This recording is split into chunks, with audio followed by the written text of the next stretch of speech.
Hello, ladies and gentlemen, and welcome to the uCrypto Madness Show. I'm your host, Pierre Werner, aka Dr. Reefer, and I'm joined by my world fucking famous mega superstar co-host, Bob Walker. And together we're contributing to the delinquency of minors. Dude, we've been doing that for over a month and still fuck it up every time. It's because, you know what, there's a delay too, you know? It's all good. Nobody hears it because nobody's in the show at that time. So, hey, welcome to the 3. Hey, Matt, what's up, buddy? Welcome to the moderatorship. So, this is awesome. Awesome. I guess I'll share this show out while I'm sitting here. I got to share too. Let's see here. Let me share here. Discussion. So Pierre Werner is live right now. Can you believe that? I know. How are we're live? We went 8 hours yesterday, pretty much. Jeez. Join us. Where am I going to check in tonight? Huge news, don't miss. Okay, so I'm going to be feeling excited. And I'm going to check in. Let's go to the White House. Fuck it. Dude, I'm just still trying to close down message boxes. God. Unbelievable how many messages you get. Dude, and then if Facebook is crazy that if you look at it on one screen and you come to another computer, they're all still there, all the message pop-ups. Mm-hmm. So hey Matt, Tony, Josh, what's up, bud? Bam. Yeah, I'm trying to actually share this out, guys. I'm still mining with the old awesome miner setup on the uCrypto pool. Am I okay, or do I need to switch something? Says Tyler. Nope, leave it rolling. Matter of fact, go to the new website, to the www.ucrypto.com, and put your wallet address in there and check and make sure your hash is just to make sure. That's the safest bet, I believe, right now. But for all accounts, it is working. Okay. What's up, guys? I was in the Telegram group yesterday and posted about this and Michael on the show, and a lot of them dropped in, I think. I think so, Kevin. Thanks for that, little share. We're up to almost 100, almost back to 100. But our website is like uber sexy now. It's like I like going to look at the page with the graphs and everything. That was a kick-ass job. Steve did Good morning from Singapore. Wow, Singapore. What's up, Gordon? Dude, I'm still closing boxes. Daniel, what's up, fellas? How you doing, Daniel? Bill Wakato. Hey, guys. What's up, Bill? Tyler, perfect. Thanks. I guess you just answered his question, Bob. Yeah. Hey, lower your little camera a little. Is that better? Yeah, much better. I'm trying to actually still close these chat boxes. Your goddamn microphone. Seriously already? Mm-hmm. Son of a gun. All right. Son of a gun. That's Mormon speak right there. What's up, Wayne? Will from Texas. What's up, guys? Just bought 2,500 bars. Nice, Jose. Hope you used Bob's referral link. From New Zealand. Damn. We got fans from around the world. This is so cool. You know what? It helps when it helps when I turn my CPU miner off on my shitty laptop when I'm doing the show. So That's funny, Will. So how much did everyone spend today? Right? Today was a buying opportunity. I know. We did that extra show about that this morning, so that's... Mm-hmm. And, man, I believe the market cap went down. I saw it earlier at 505 billion. Right. So right now, 532 billion. How many people we got? We got 57 guys. Hey, everybody, do us a favor and go ahead. We don't charge for this show, obviously, so do us a solid and share this out to all your crypto groups. Yeah, it's going to be a good one, guys. We're going to talk about a lot of things, including BitConnect. We all know that BitConnect went down. So we got some angry people that have lost a lot of money. ¿Qué pasa, amigos? Steven. Hey, do we have any special guests tonight while you're talking about that? Yeah. Let's see here.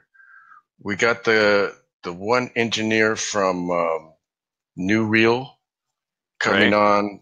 I believe in the last hour. I'm hoping he comes in too, actually, because he was going to talk about. Here's another announcement, guys. Please share this so we can inform him. And let me get a beer real quick.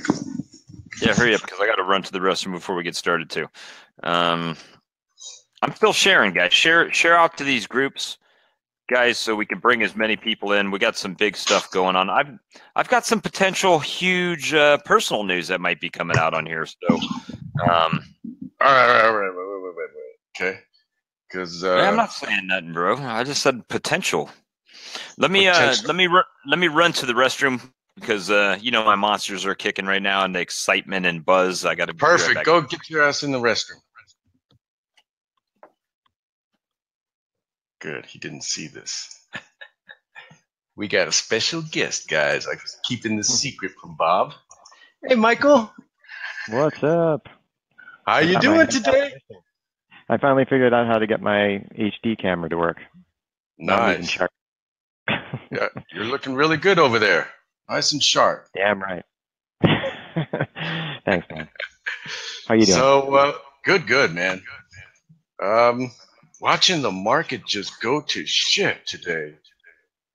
Yeah, I mean, I hate to say, my wife was like, "What's going on?" And I'm like, "What's going on with what?" That's how focused I am right now. And she's like, "What happened?" And I'm like, "Happened about what?" Haven't you seen? Everything's in red. We're losing money. Blah blah blah. Right? Unless you're buying all the way down. That's what a smart trader would do.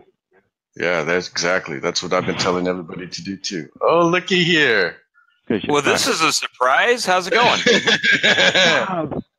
Yeah, see, you look like somebody I talked to like yesterday and the day before. Yes, I've now become a regular feature. That's right. And you're going viral all over YouTube. People biting off of our show and downloading it and copy. Cool. Matter of fact, I did a Google search of you, and it had your LinkedIn profile. It had your Twitter. It had your images, and the very next thing was my YouTube video of our show. Which is like the third one. Awesome. So you're getting better with the search engine optimization, Bob. I taught you well.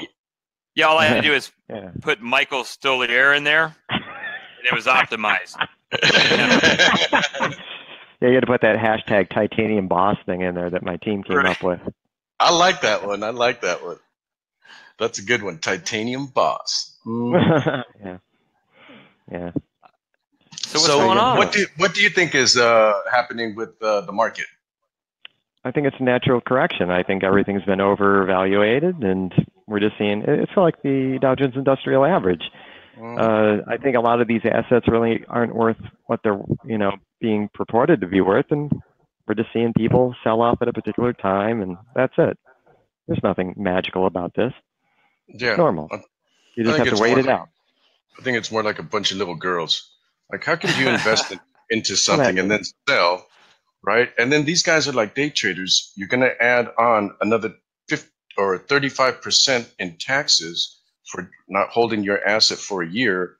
So it doesn't make any sense. Like day trading, you're losing 35% off the top. Well, I mean, the reality is, and correct me if I'm wrong, is that the well, not the majority, but there's a significant percentage of people in the cryptocurrency community that are kids. They're kids, okay? Yeah. And saying this to them, you know, don't panic. Right. They panic off of their, you know, I mean, these kids are throwing money into what, Ripple, after watching their Saturday morning cartoons, man. Man, even worse than that, they're throwing their money into like BitConnect. Oh yeah. Well, not anymore. They're not. Well, not anymore. Yeah. BitConnect is like my arch enemy, you know, a Ponzi scheme type of thing. I hate that. And today, it looks like it finally went down. It imploded. Yeah. What are your thoughts, Michael, or have you checked that out at all? I mean, I did hear about it, but it was because somebody told me. Again, that's how laser focused I am on this whole thing. I mean, I shouldn't be, to be frank with you. You know, like I told you. No, I like where you're at. Just be laser focused right now, dear. I just have to get. You know, and I was talking to Bob, you know, earlier today. You know, and this is one of those "it ain't over till it's over" scenarios. You know, I got to be across the finish line. You know, the game clock didn't go to zero until it does. Then it's Vince Lombardi tactics until then. You know, you got to keep whipping the horse until you cross the finish line. Exactly. Yeah, man. Because if you stop before it, second place might come up and take first. Yeah, I mean, I actually use that analogy since I'm, you know, I'm sure you guys are familiar with this guy right here, right? What, like, there's a big, you know, unfortunately, you know, there's a big, you know, this one. This is Secretariat at the Kentucky Derby. Winning. Okay. Nice. Signed by the jockey. To the left of me, I'll even show it to you guys because, you know, people don't probably think let's see if I can do it. Here you go. Here's the Belmont, the infamous picture of the jockey looking back. You know, he thinks he's looking back at the competition, but he's looking at the time clock. Yes, he's looking at the time clock. You know, because I talked to the guy. Okay. Yeah, and he's like, I wasn't looking back to see how far they were behind me. I knew that only competition was the clock because I was going to set the record. He kept going. He didn't slow him down. They say number 2 is the first loser, right? Yeah, exactly. So until I'm across the finish line, you know, I'm not going to slow down. I'm just going to keep on, like you guys know, you like my phrase of I'm throwing lighter fluid on the fire. Right. Why wouldn't I? You know? So yes, I heard about it. But this is a typical, have you ever seen their CEO doing what I'm doing right now? No. I mean, they're shrouded in, you know, what the hell, what they're doing, all the classic signs that are obvious to people like myself and you guys, nobody's paying attention to, you know? And because of kids, stupidity. And sometimes they ignore it. I think people go into BitConnect knowing that it's a scam and thinking, hopefully it'll last long enough that I can get my money out and just then play with the house money or something, you know? Yeah. Well, I mean, there was a recent, you know, there was a recent article. It was, I think I told Bob about it. It was in England, and it basically said if you scattershotted money across every ICO since the very beginning to the current moment, that you would have pulled back a 1,500% return. Okay, and yeah, so you can understand these people. It is my ulterior motive, you know, when another one of my products comes out in late 2018 or early 2019 to create things that will allow you to do the essential, you know, essentially what an index fund does, except everything inside of it is good, you know. But in this case, what they did was an index fund of everything across the board, knowing full well that it may be a scam, knowing full well it is a scam, because of what I just said. They're just waiting for the right moment to dump this, you know, stuff, whatever it is, shitcoin or whatever, you know, SHIT on your exchange near you or whatever, you know. So that's why they know that. Now, that's going to shake itself out down the road. It's going to be impossible because institutional money is coming in, a lot more people are coming in, and these people aren't kids. You know, they're adults and they've been educated, and that stuff needs to, you know, take its, you know, it's going to happen, but you have to be patient and allow it to take its natural course. Yeah, that's all. Totally agree. And these stupid people though that are doing these big connects and whatnot, like at this point, it's never been so easy that if you really focus your energies into something that you could just be better than your competition, you're putting yourself in the position to build $1 billion company. Like, why would you want a few million when you can build $1 billion company? Yeah, I mean, right? You know, I'm one of those go big or go home people. So there's been several people. Like I said, I was the technical lead on the Intel Enterprise Management Architecture project in Plano. And I know the numbers behind these types of escapades, and they're far larger than our hard cap of $35 million. I totally understand that.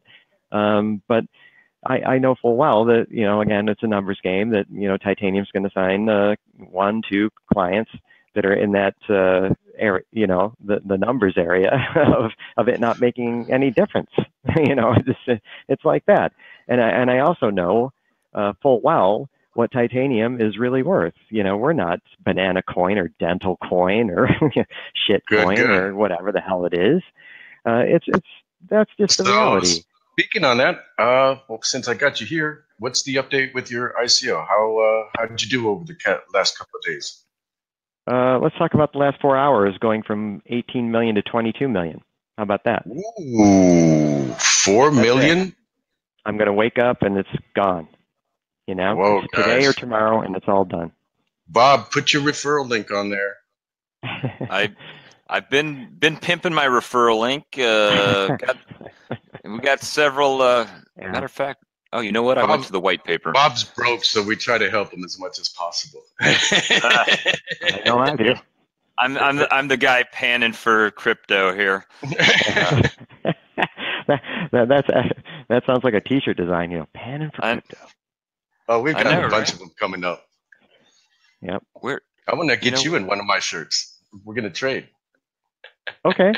It's not gonna be this one. I mean, this is, you know, the team shirt. You know. Well, I might be convinced. Yeah, I need one of those. You definitely do. Maybe if we play chess, we'll play for the shirts off our back. There you go. So everybody's going to have proof now. I'll give you one of these shirts. As long as you play chess with me. There you go. I told Bob I want to fly him out here to Vegas and then take a drive down to LA and play some chess. Yeah, my kid's growing up. My 10, you know the story. You know, I don't do any, you know, day trading. I usually don't do it, you know. But since my daughter was born, she's only 10 months old. I can't go gamble and play. I mean, this blackjack and McAllen thing. I mean, it's not me coming up with a line. It's reality, you know. And I miss it. And I'm like, okay, I got to find something to to mess with. And so it's these, you know, little, you know, up and coming, you know, assets that I play around with. So replaces blackjack a little. Guys, if you want to know, yes, I have invested in Titanium. Okay? Yeah, thanks, man. Yeah, no worries, man. Like, and here's the thing too, guys. Like, you guys know I'm a holder, and I got, you know, hackers could come and get me at any time. So I'm kind of conscious of that. I try to spread my coins out to different exchanges, wallets, and everything. And I had a talk with Bob, and Bob let me know that. Hey, they've got 20%, but it's going to be locked up for 1 year and then 2 years. I was like, you know what? I'd like that. I'd like to put my coins in that same lockup. Yeah, and I'll ride with you. You know, and I'm here to tell all my viewers that, you know, I've bought in. I bought in with 220,000 ETN, and that is locked up, guys. There's no way for me to dump. Yeah, you got to send me that transaction link so I can send it to Michael. So that's he can make sure my referral link gets applied. Oh well. Since you backdoored it. Yeah, that's true. Did the end around on his own. Hey, you know what? That was kind of a test too, though, because I was wondering, will the CEO really take my money? I was like, and I was thinking to myself, I'd kind of be disappointed if he didn't take my money. Yeah. And he did, though. He did, though. Sure, I did. Yeah. I don't care where it comes from. I don't need no cashiers. You know, nothing like that. I'm on the front line. You can hand it off to the secretary too and say, here it is, take care of it. You know, absolutely. But I accepted it. I accepted that money. Yeah. I don't say no. Yeah. I mean, no, there are members of my own staff that have conducted pretty high figure deals for me, and I reward them in kind. You know, we have to keep that capitalist incentive thing going. This person didn't expect it at all. There's a bunch of people on my team that never ever expect to be paid. They're, I mean, I'm not going to name names, but it's maybe cultural. It's like an Eastern European type thing. Dude's, laptop is dying. He doesn't tell me. Needs, is having problems in general, money wise, and it kind of leaked to me. And me, I'm basically all over him. It's like, wait a second, just tell me where the address. How do I get this shit to you? And the guy's like, no, that's okay. I'm in titanium because I believe in titanium. And I'm like, okay, I understand that you're in a country that used to be in the Soviet Union. Used to be. It is no longer in the Soviet Union. And so one of his friends, actually had a similar problem. His laptop died, but it took me like a week to find out. And I'm like, guys, if your laptop dies, you understand that titanium is hurt by that, right? You don't want to hurt titanium. So I started using the psychology major on him, that type of thing. And he's like, yeah, no, I don't. Put a guilty trip on him. Yeah. Bob had the same thing. In December, he was underwater a little bit. And I sent him money too. I was like, man, I don't want you worrying about anything. You will work better if you're not stressed about trying to meet your basic, needs. Yeah, it's ridiculous. So, I mean, this guy's an intelligent guy, more than an intelligent guy. He's got skills and abilities, and all three of us know that he doesn't have to worry about that ever again. That's the big, huge news, guys, and let's let Michael take it away. Yeah. So this guy Bob, he's a soft-spoken guy. He's a talented guy. We talked earlier today about his skills and what he has learned, and you guys would be shocked. I'm going to kind of put you on the spot, Bob, and you can tell him a few things. But maybe a couple of days ago when I was on the show, a lot of people were like, here's Mike. Plan B for Mike is if his, the tech career thing doesn't work out for him, that he's going to be in Vegas, as a stand-up comedian, and he's most likely, right? And he's just kidding around about hiring Bob. No, I wasn't kidding around. He is hired. He is working for me in Titanium now. He's working for Titanium. He's working for you. Wow. Team Titanium. There we go. It's the man's a veteran, a police officer, and the man, he was worried. He's like, I've got to get my resume to you, Mike. I got to get my resume to you. And I'm like, no, you don't. You're a veteran. That's what he said. He said it doesn't, whether you give me a resume or not, I'm going to hire you. Yeah, I don't have it. I don't care what it says. And at the end, we had this long discussion. I'm like, well, where am I going to be working? Here. What am I going to be doing? How much am I going to get paid? And it was so much different than any other job type offer that I've ever had in my life that it was like, well, you can work from your home. Wait a minute, I don't have to move anywhere? Sure. I do. It's like, I'm like, well, what am I going to be doing? Well, I think you can go work over here. But, if that doesn't work out and you don't like it, we'll just find another place for you to go work. It was That's like, right. yeah. And I just heard the doorbell on cue. Yeah, sorry. So, no. Going on. Someone's at the door. So, I'm honored. It's exciting for me. my wife was like, ah, you know, going crazy. I love that. So yeah, I'm now I definitely need a new laptop. I'll just say, since you put it out there, they've been ragging me about this piece of crap right here. No, you can't have it. You know, and it's not me basically saying, oh gosh, you know, I've got pity on Bob. No, if you don't have a laptop goes out of style in like 6 to 9 months, you know, or something like that. I'm being conservative, and if you do not have a current laptop, then you are hurting titanium. Okay, Right. simple. Well, I prefer my desktop, but it's mining right now. Whatever. Like, I care. Laptop, desktop, as long as it's got a keyboard and it makes titanium money, I don't give a damn. You know, that's if you're using this piece of shit thing, you're losing titanium money. That's it. And on top of that, you know, again, the psychology major in me wants you to be a happy person. You're not gonna be happy struggling along with some piece of crap, you know. And the idea that, you know, I can't go on the front lines and with you guys and say, hey, you know, what's different about the titanium ICO or the titanium project? Well, we know what the hell we're doing, you know, number one, you know, and my branded slogan, you know, titanium is not ordinary, it's extraordinary. And you come in with a piece of shit laptop, it's not going to look extraordinary, it's going to be looking like Mike's lying. Okay, that's it. If you come and you see anybody, yeah, I even if I don't want the most current iPhone and all that other crap, I have to have it, you know, because it's going to look, you know, odd. It's a tool. Yes, of course it is. It's a tool for you. It's a marketing tool. You walk in and you know how it is. People in technology in general, or even kids in college, are going to look at your MacBook Pro, and if it's not the current one, they're going to say, that's a little weird. You know, we don't want that to happen, of course. But you know, Bob here is being typical. He's not saying a damn thing about what he did. You know, he's a veteran. He's a police officer. He's done, you know, he learned nuclear science, for Christ's sake. Yeah. I have no problem, you know, with this gentleman learning to be a server administrator. My COO has a very large mining operation in Oregon. He will fit in quite well there. He's qualified for that. He's got marketing and sales experience.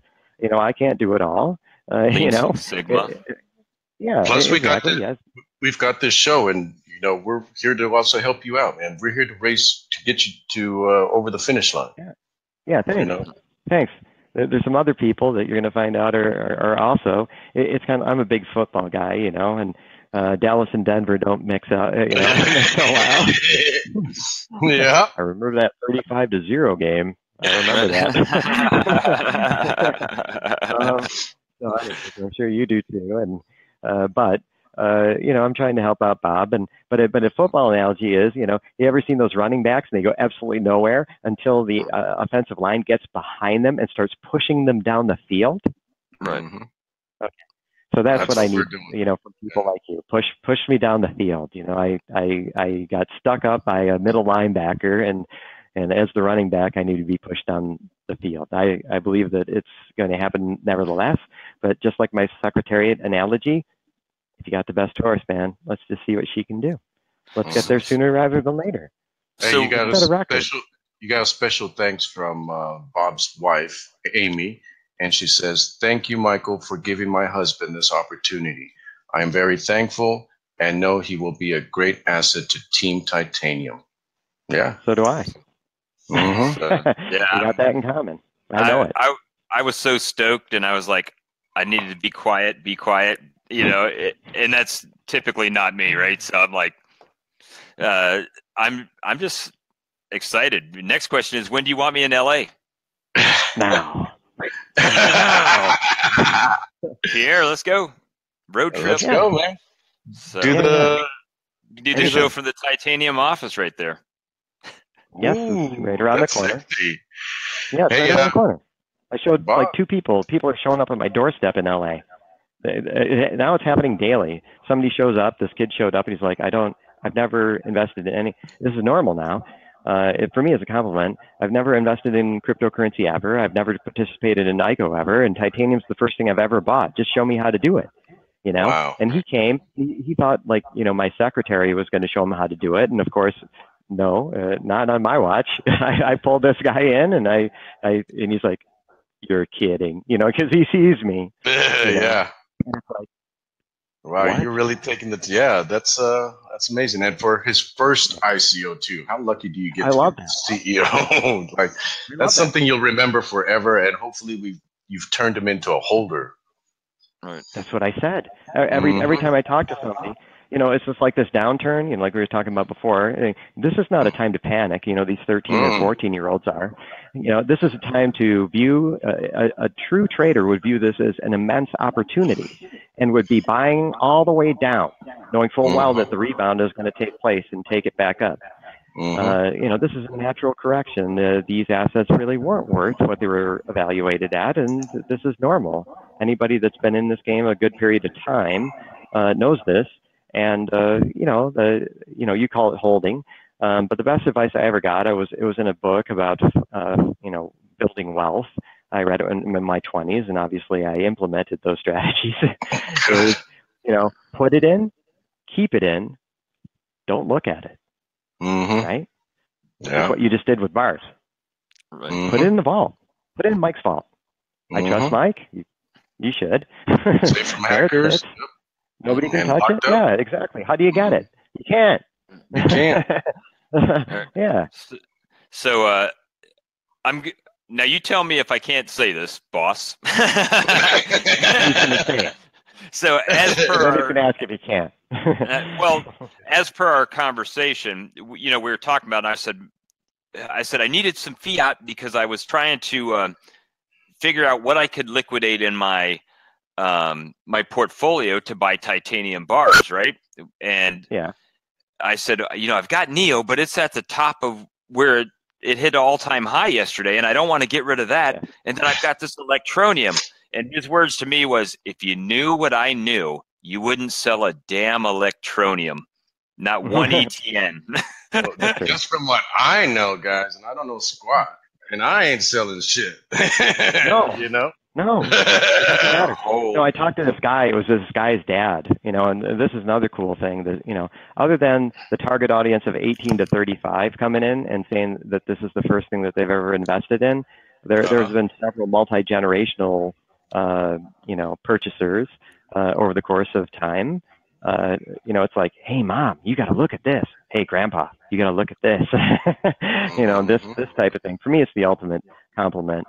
But this one guy who absolutely had no idea what he was doing and was just, you know, again, trusting the Boy Scout of blockchain, you know, that's me.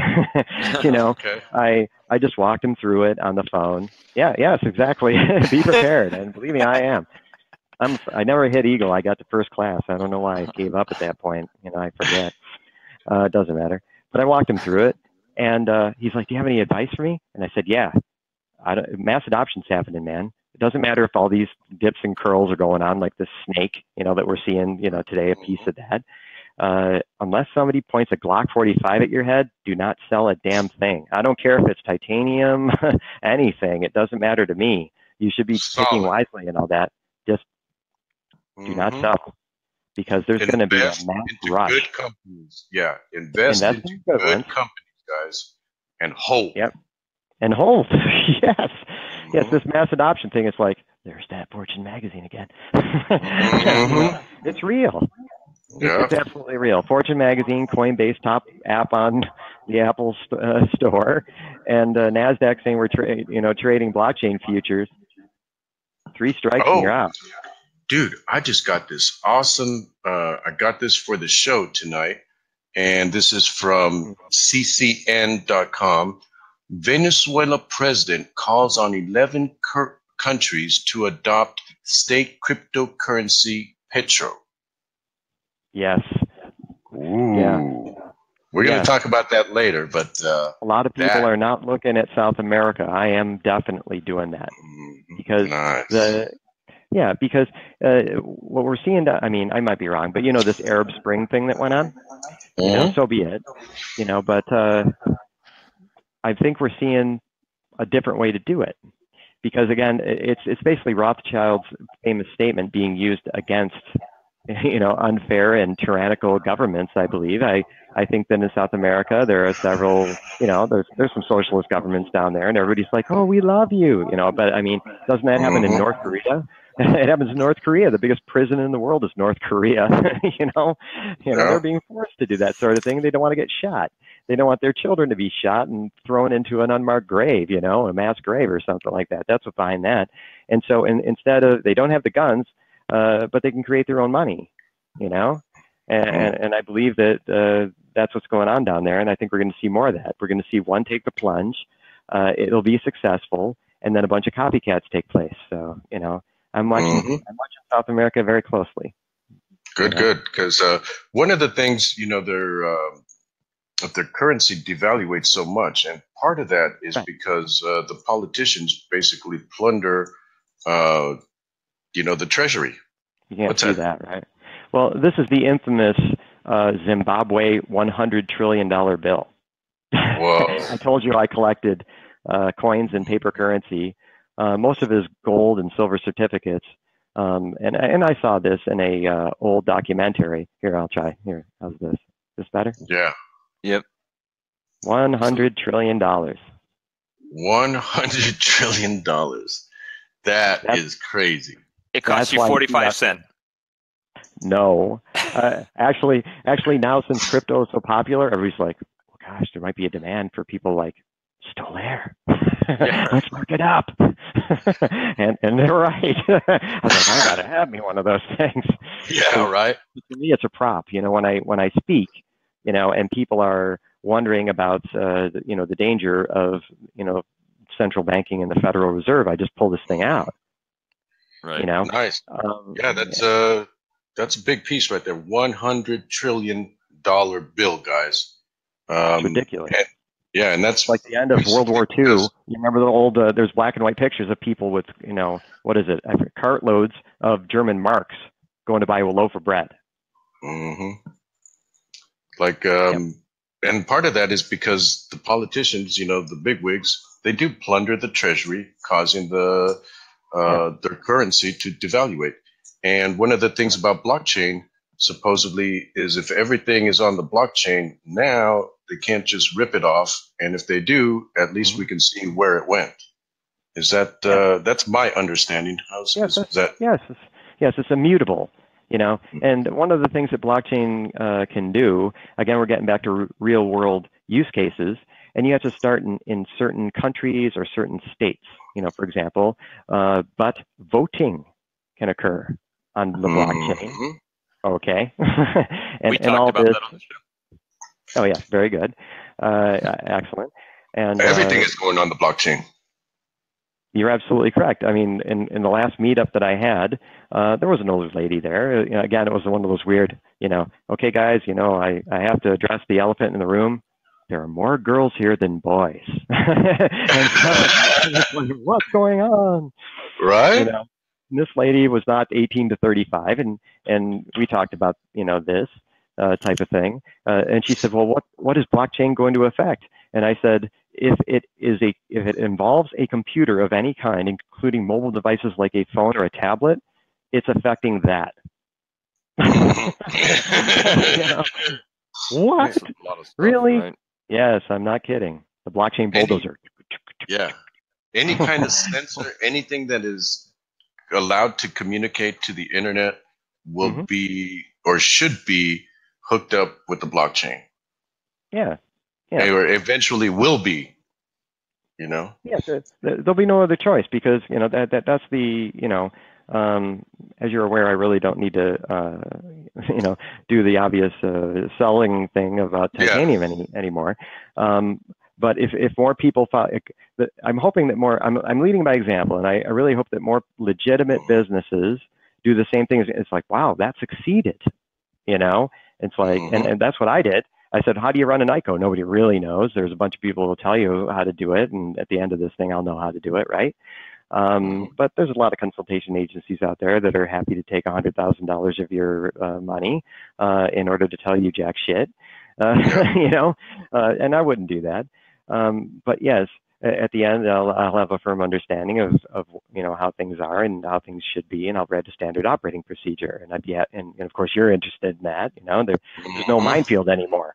It's like there's a map and a metal detector, and I give it to you. 1, 2, 3, 4, 5, like that. That's what you need to do. Not a problem. But yes, totally appreciate that. Yeah, yeah. I mean, but it's the good old. This is an example of that. Bitcoin Core, good old boys club thing going on. They don't want me to do what I'm about to do and punch that hole, outside of the subculture. They want it to remain, this little country club thing, and the big fish and small ponds, Roger Ver and the rest of them, I'm sure, too damn bad. I'm going to bust a hole through the damn thing. I'm going to drag the world's population into it. But when more companies do what I do, all I have to do is sell titanium to one customer, and I will. As soon as they do it, then their direct. If Coke does it, then Pepsi will have to do it, because the cost of titanium doing the same thing except better over here is going to. Here's market share. As soon as that goes down, market share. Yeah. Also, as an American, I'm a patriot. A lot of the reasons, behind why IT at least is outsourced overseas is because of the cost thing, and they're trying to keep even with Pepsi. But if I do this, I've just allowed Coke to hire Americans and still stay out of Pepsi, right? Yeah. Little fringe benefit. I mean, you're going to be saving the world a lot of money, man. Anything that improves efficiency and lowers cost is good for humanity. Of course. And this, I'm not being a conspiracy theorist like Alex Jones about this Dulles technology corridor thing. It's real, and titanium gets rid of that. I don't want a bullseye, placed on Virginia or anything like that. It's ridiculous.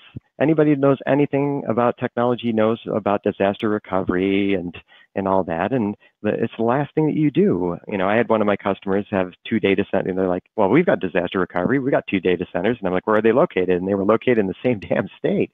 And I'm like, dude, sorry, you don't have disaster recovery. That thing's got to go. I literally said this. This is not like a tip of the cap to you, Pierre. I said, put it in Denver. Put it in Denver. Because they're over here in Kentucky. They got a big mountain or something over there that's really secure. Go find a cave. Yeah, exactly. I should have thrown in. It's like, hey, if they can track Santa, they can give you disaster recovery.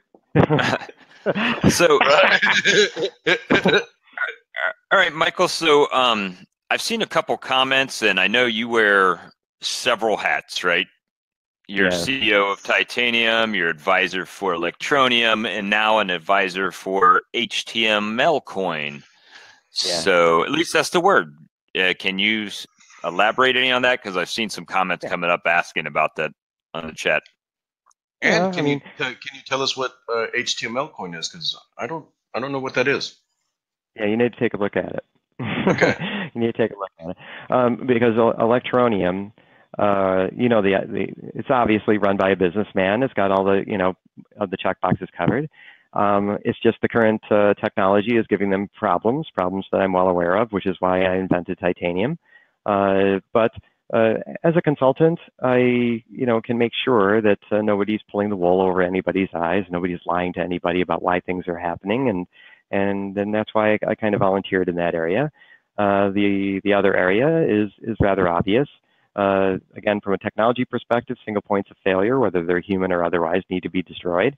And with Electro Neum, they only have one exchange that they're traded on currently, and that's ridiculous. This is an asset of value. The team behind it is incredibly strong, and they have a wonderful future ahead of them.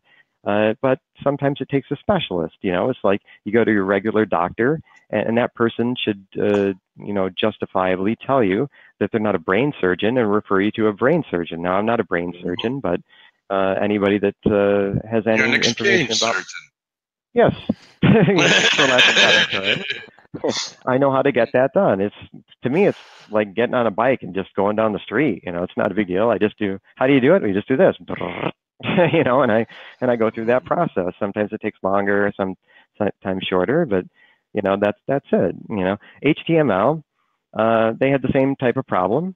You know, in that case, they didn't really want me to provide any technical know-how, at least not yet, but they wanted to be listed on more exchanges than I had never heard of it before. Blue Trade, you know, I'm aware of it now, but to me, it is an incredibly, you know, undervalued asset because it is run by a businessman, and it's not me, but I'm there too, and their technology group is exceptional.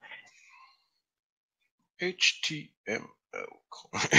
One of its kind, kind of like a DNA strand that uses Bitcoin and Ethereum and takes the best of both of these and allows them to take advantage of both of those different environments. And they've got a great future ahead because of that, I believe, you know. So extremely fast. I like it a lot. Huh. So I'm going to look into that. I'm seeing that this could even partner up with Titanium, right? If they're hosted with you and they make the websites and secure it at a push of a button. Yeah, and think of it this way. I talked many times that, you know, out of the gate, there was two initiatives. Get the ICO started on Ethereum and at the same time develop our own strategic blockchain that scales, you know, an Ethereum fork with Raiden. But what if I didn't have to spend all the money and time and effort on that? What if I could find a partner that would provide it to me and I just plop Titanium on top of it? I like that. And that saves a lot of money and time. Mm-hmm. We got to test it out. Okay. That's pretty cool. Yeah, slap Raiden on it. That's it. Right? I don't know. I don't really know much about Raiden. I've heard about that, and then you're about to find out. Network.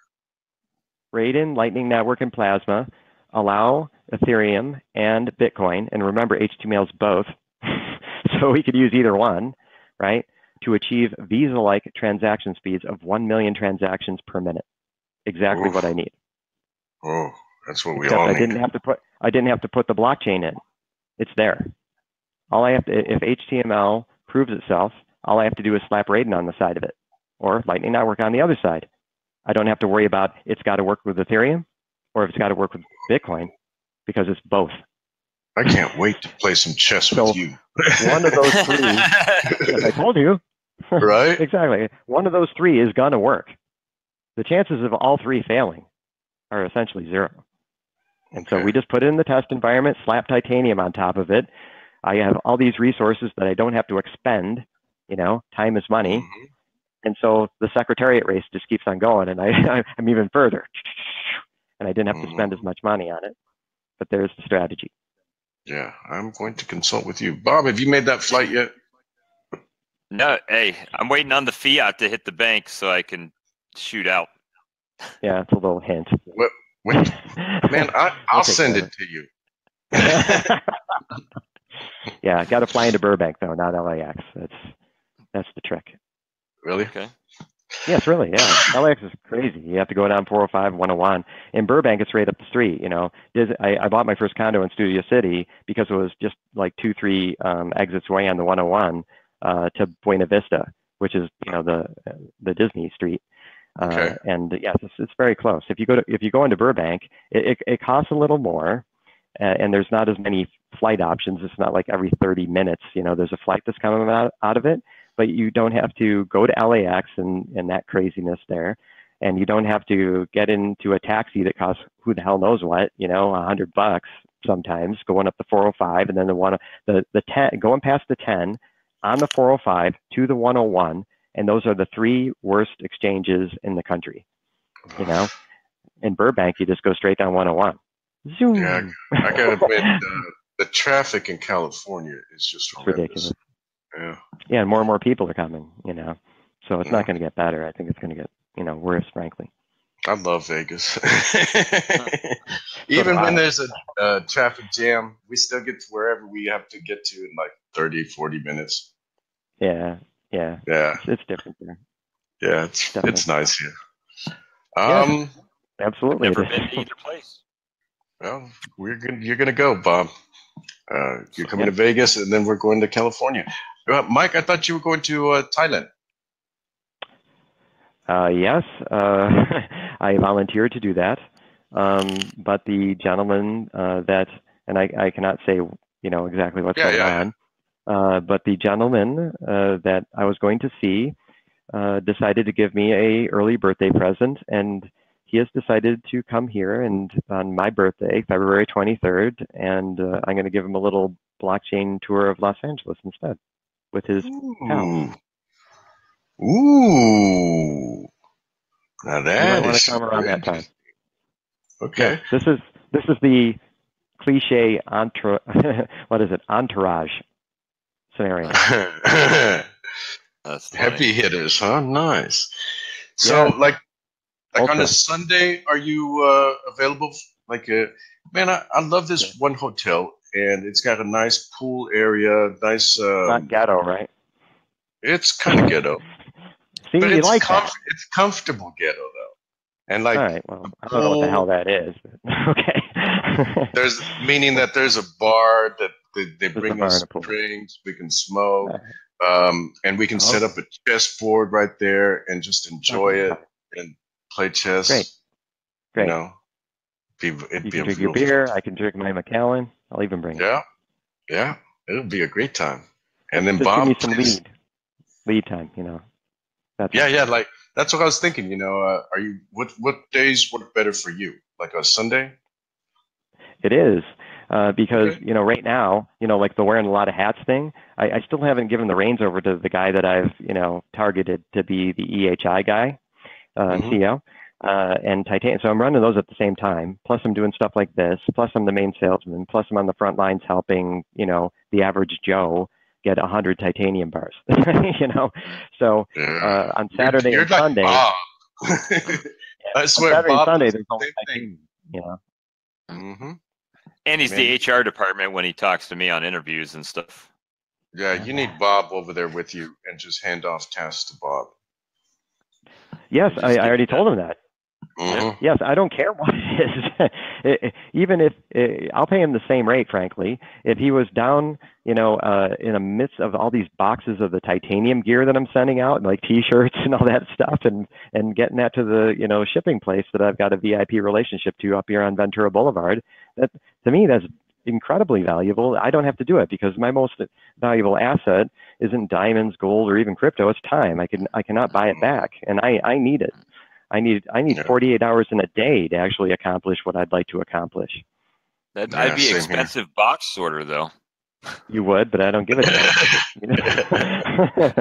You would. You're overqualified. It frees up some of his time, and that makes that makes it what's worth it. Yeah, you're right. Yeah, because and that's correct. You'd be the most overpaid box stuffer on the face of the planet. However, you'd free me up to make $100,000 an hour, Bob. I'm fine paying you your rate. Right? Yeah. I'm fine with that too as an investor. Yeah, exactly. You don't want me doing that. If you, now that you're on the titanium boat, if you heard that I'm freaking taking shipping stuff, I'm spending my time. I'm 4 hours away, man. I can come do that, dude. And that's just as an investor. Yeah. You don't want me doing that. No. And better yet, man, I want you to make an account at my buddy's website, gearbubble.com. Slap your logo on it, and then they'll print the shirts. They'll send it to your customers. You got to send that to me. Yeah, please freaking get that to me. Because the place that I'm working with only ships in the USA and Canada or Mexico or something like that. So if you got a better option for me that just says, send to Afghanistan. Bing. Yeah, definitely. Yeah. I'm going to put the link right now in the little team chat. And Michael, don't forget to text me your email. I did. I already did it. I texted you my email and my mobile pager. Look at that. Slacking on the job. That's right. Strike. That's it. Yeah. My first write-up, I haven't even got. Sorry? You're going to have to report to HR, mister. Holy moly. Not only do I have one message, I've got 9 text messages. From me? Holy moly. No, I got the 2 from you. I do have the 2 from you. I sent it to you. Yeah, I was in my exciting I was like a little schoolgirl excited that we had a conversation. Yeah, Bob could not wait to announce this, and I was like, no, hold on, Bob. Let me handle that. And he didn't know that I was bringing you on for this. So, Bob, you worked hard for this, and the beautiful part about it is that you're going to continue working hard for it. Your wife's going to make you work hard for it. This is just a win-win all the way around. Yeah. Yeah, because we do have it's there is every month, as you're aware, or you might not be aware, there's a disabled veteran or veteran that's in a bad place that Titanium steps in, and we do a specific fundraiser for that person to make sure they're not in a bad place that month or any month ever again. And Bob is not a disabled veteran. That's it. Bob doesn't have to these downtime. I mean, his story. I'm not going to share any of the things that he shared with me on the phone. Those things, Bob, are never going to happen again. Never. Did he tell you the perverted stories? No, he cut those out. Those are the ones. That's for when you were drinking a beer in LA Adventure or something. Those are crazy Navy stories. To listen to them. That's how bad they are. Yeah, crazy Navy stories, He's got some good Navy stories. He's got some good ones. Which people were involved? Yeah.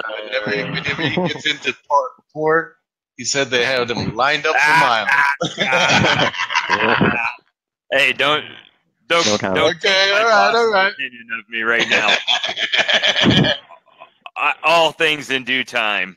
Yeah. I see. All right. For another time. We'll slow leak that out over time and take the punch off of it. So, Michael, you probably have to go do a bunch of things and close a bunch of $1 million deals right now, right? I kid you not. There's a person downstairs between $500,000 and $1 million worth of Bitcoin in Thailand. There's no coincidence there. But I said that he would have to. He asked for a Bitcoin address. I gave it to him. And I said, I'm sorry, but I have a scheduled interview that I'm doing right now. Your time is up. Your time is up, bud. You've got to go handle business. We will talk to you anytime you want after you've do all your $1 million deals, bud. It was a pleasure having you on board and report to us soon. But as my CEO of Titanium, you got to get to work, bud. Have a great day. We'll talk to you soon. I'm glad you put some money in. I'm going to get out the interviews a lot quicker. They're going to be more successful. New employer. Yeah, and my new employer, so let's go be successful. Yeah, that's a fist bump right there. Take it easy, guys. All right, thanks, Michael. Wow, man. We were taking too much of his time. Go make that $1 million deal. Go do the deal. Yeah. So it's gosh, man. It was the most chill interview, and I should have known it was a good omen because we were talking about music and stuff, right? And I actually got in the car and drove to where there's better cell signal than at my house and sat in the parking lot. And he's like, you got to give me 30 more minutes. You got to give me some more time. Yeah, no problem. I'm sitting in the car. Guns N' Roses is playing, on the radio. And I'm like, this is hair band music. That's like an omen. A gift from the crypto gods is shining down on this situation right now. So, James, come on the show, man. James just bought some titanium. Dude, I've talked to James a couple times today. That's my new bro. I'm going to grab a beer. I'll be right back. All right. I got to send him the link. James, you coming on, buddy? So, let me see here. I got to find the link. That's a challenge on this computer. Hold on. Let me see. Oh my God. Wow, that is unbelievable, man. That Michael came on and he had a $500,000 to $1 million deal waiting for him. Yeah, I got to go with the uCrypto Madness show. I'm scheduled. Right. Man, he gets a free pass whenever he wants to come on. Hey, did James just say something on there? I think he posted a comment. At least I saw a comment come up on my screen. But just bought some titanium. Eli, Dr. Reefer. Okay, Eli wants us to talk. I think Eli might want to come on board too, but we've got to promote his show that's coming up that we're going to be stars in, bud. Yeah, dude. You remember that conversation I was telling you about before we actually went live with that guy? You remember that? What? You tell me so many conversations every day. Nah, the one that sent me the article and basically roasted us about the show, and you know. Oh yeah. He's just a tool, man. So he sent oh my God, my computer. I can't send you the link because I can't get to the damn box. Do it in the team chat. Do it in the team chat. Dude, he's not in the team. Oh.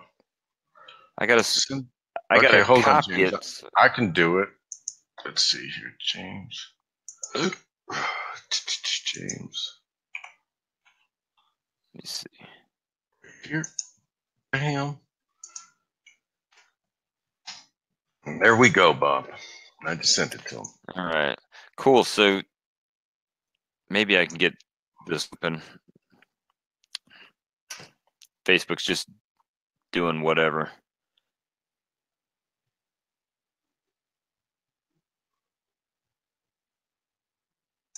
The gas limit when buying titanium. Bob, you know the question to that, or the answer to that? What was the question?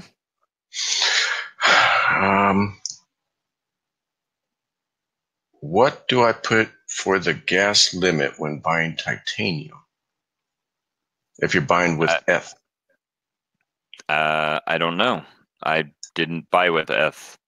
There's instructions on the page that says. I think there is. Let me click over to it.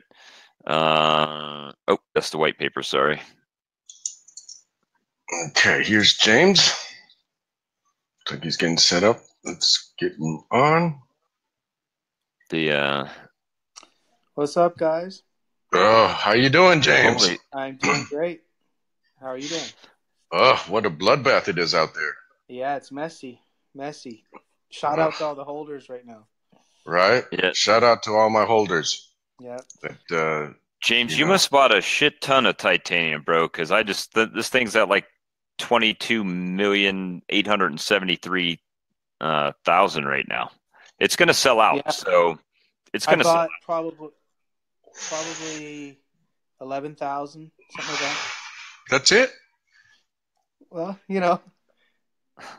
I calculated my, I put in something like, I put in 220,000 ETN, and then I just divided by 6, and I got 36,000. And then if you add in the bonuses, it should be over 40,000. Yeah, with my bonus, I might be 12 or 13,000, something like that. Okay. You know, hey, it's a Bitcoin. It's a Bitcoin. And he used my referral link. Yeah. Ooh, nice. It's just interesting because I have never bought an ICO before, so to make my Ether wallet and all that stuff, and just hope it. I don't know how long it takes to show your bars or whatever, but hopefully I did it right. We'll see. It says within 48 hours it should credit. Yeah, I'm really, really, again, I'm really pleased with you guys, pleased with Michael, just along for the ride, being a part of it, and they will sell out. No, there's no doubt. Yeah, this guy is good, man. Like, you could see, he doesn't fuck around, man. Like, to put money to bet against him is just like, yeah, man. Yeah. I'm excited for Ethereum. I'm excited for this. It's just great. Maybe it's just been crazy where I was so Bitcoin, and it might still be awesome. But you know what? seeing what you've done, Pierre, it's like, why wouldn't I, All right. It makes sense. You got to. Why not do a little bit of what Pierre's doing? And if I can have a tenth of the success you're doing, well, I'll take it.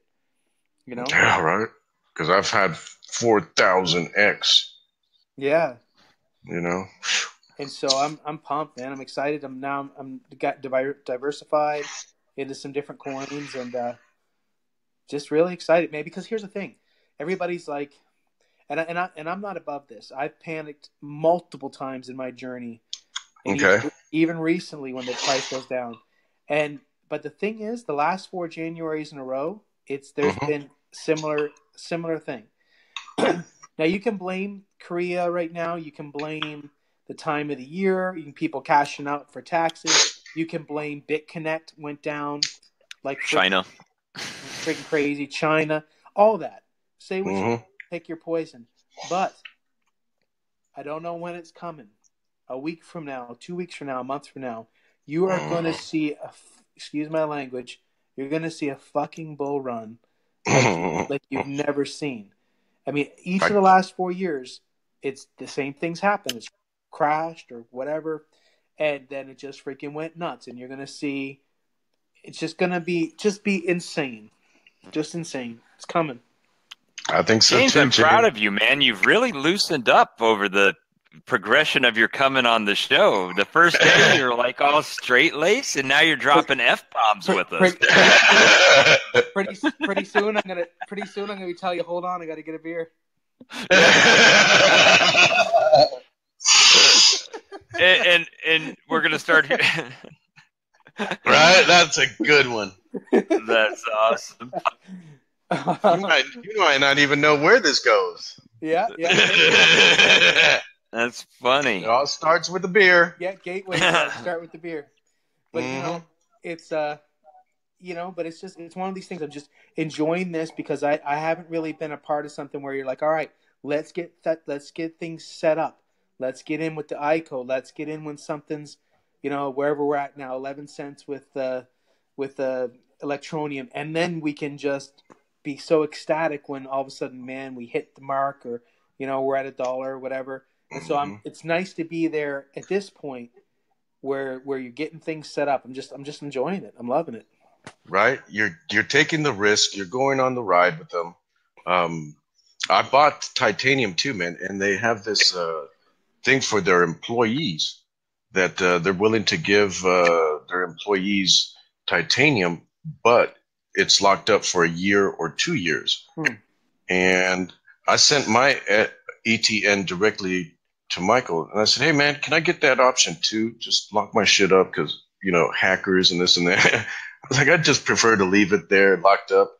And that way I can even tell all you guys, I bought probably close to 4 Bitcoins, maybe 3.5 Bitcoins of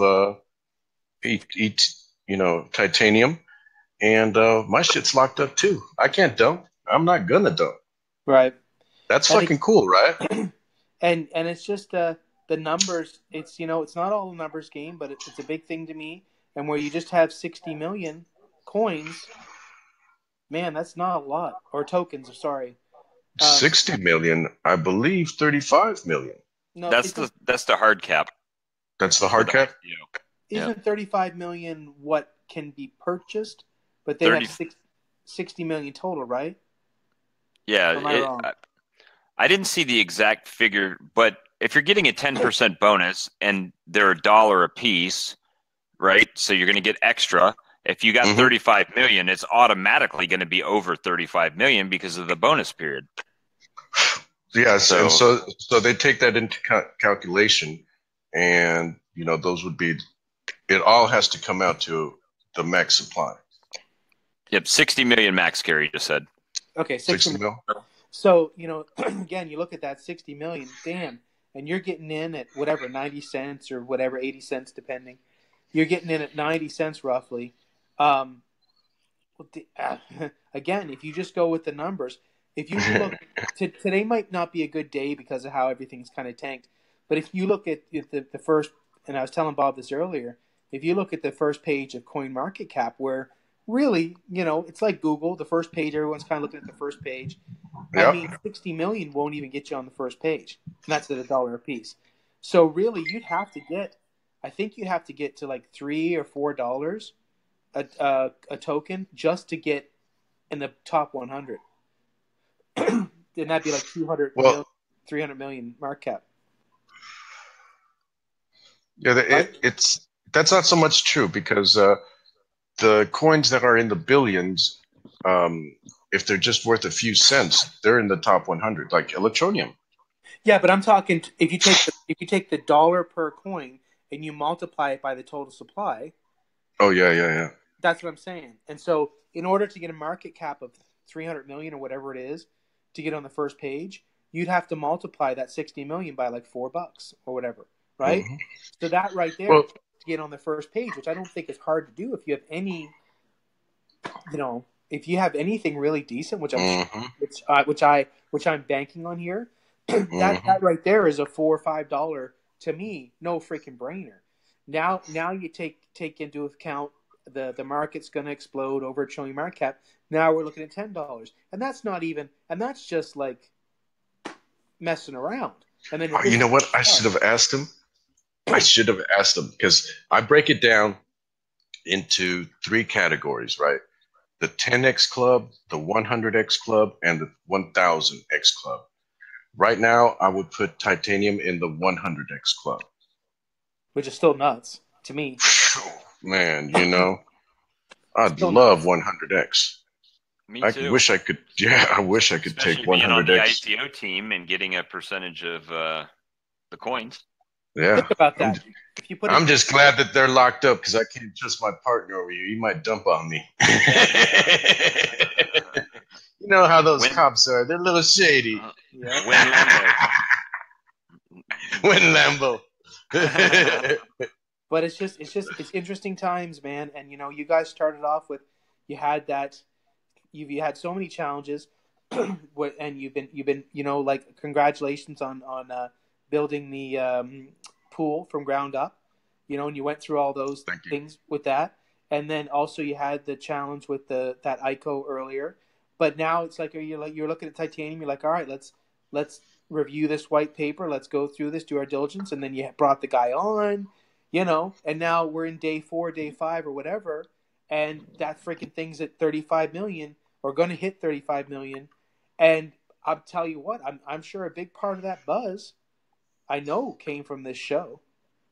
Period.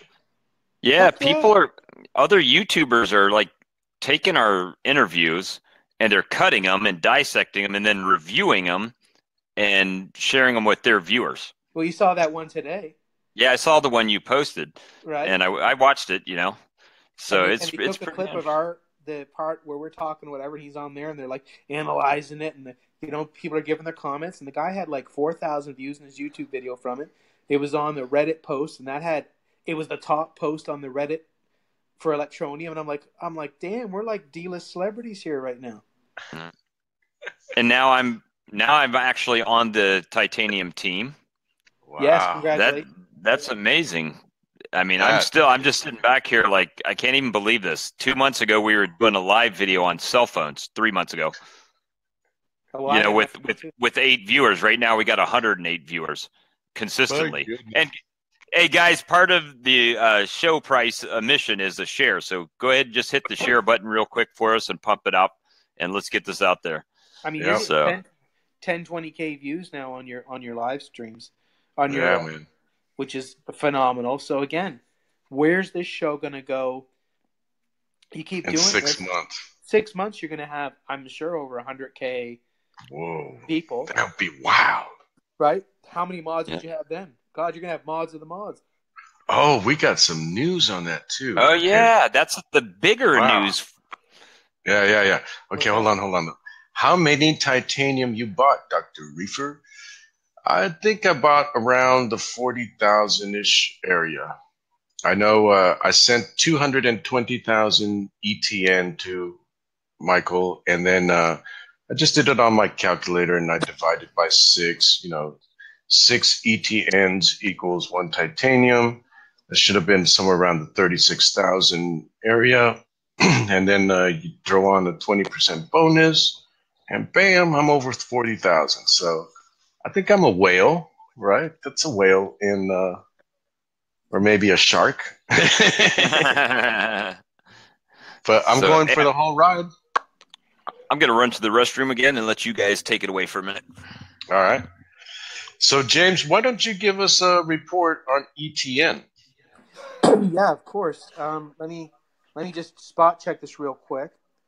So one thing that I had posted earlier that was kind of interesting to me, and I'm still trying to grasp my head around it. The circulating supply. The supply the other day was like 4 billion or whatever, and now it's 5 billion. It went up 1 billion, and I think if I recall correctly, in when I go on CoinMarketCap, sometimes they have like circulating supply and total supply. I think in the past the total supply did include this extra billion, but now it's all putting it into circulating supply. Some people have said that is for the mobile mining. But Electro Neum has changed the circulating supply up by 1 billion. I don't think that has anything to do with what's happened with the price action. In fact, the price has gone up actually kind of a little bit the last little bit here. I think it's totally just to do with the market. In fact, I've been impressed with where Electro Neum has stood. It was at like a 51 or 52 market cap before all this kind of went down. Now it's down to 41. So that tells you it hung in there. And in fact, you know, people believe, right? Yeah, comparatively to other coins, it fell less and moved up in rank. So I thought that was kind of cool. You know, very cool right there. And that's a sign, man. That's a sign of the people who are holding it and believe that it is better to hold on to this and get through this bullshit. And once the news comes out, we're in position to rock it. And the volume was down. It went down to about 6 million. It's now up to almost.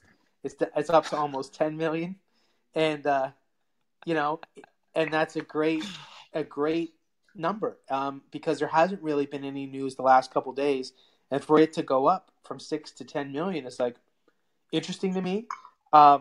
It's holding its price. Yeah, you know, it went down just like every other single coin out there. But it didn't like, you know, it wasn't like a panic sell. It went down 20% and other coins were going down 30, 40, whatever. So when things come around, it's naturally just like all these other altcoins are going to go up. And when the news comes out, which, I mean, again, two things. When the exchanges come out, which I'm assuming it's going to be like a Binance and a hit BTC. I'm very confident it's going to be one of those two, if not both, and then a third. Then that's going to be a big pump, and then when you have this news that they've been talking about, which they say is bigger than the agreement that they had before. Now where are we going? I don't know. You know. Yeah.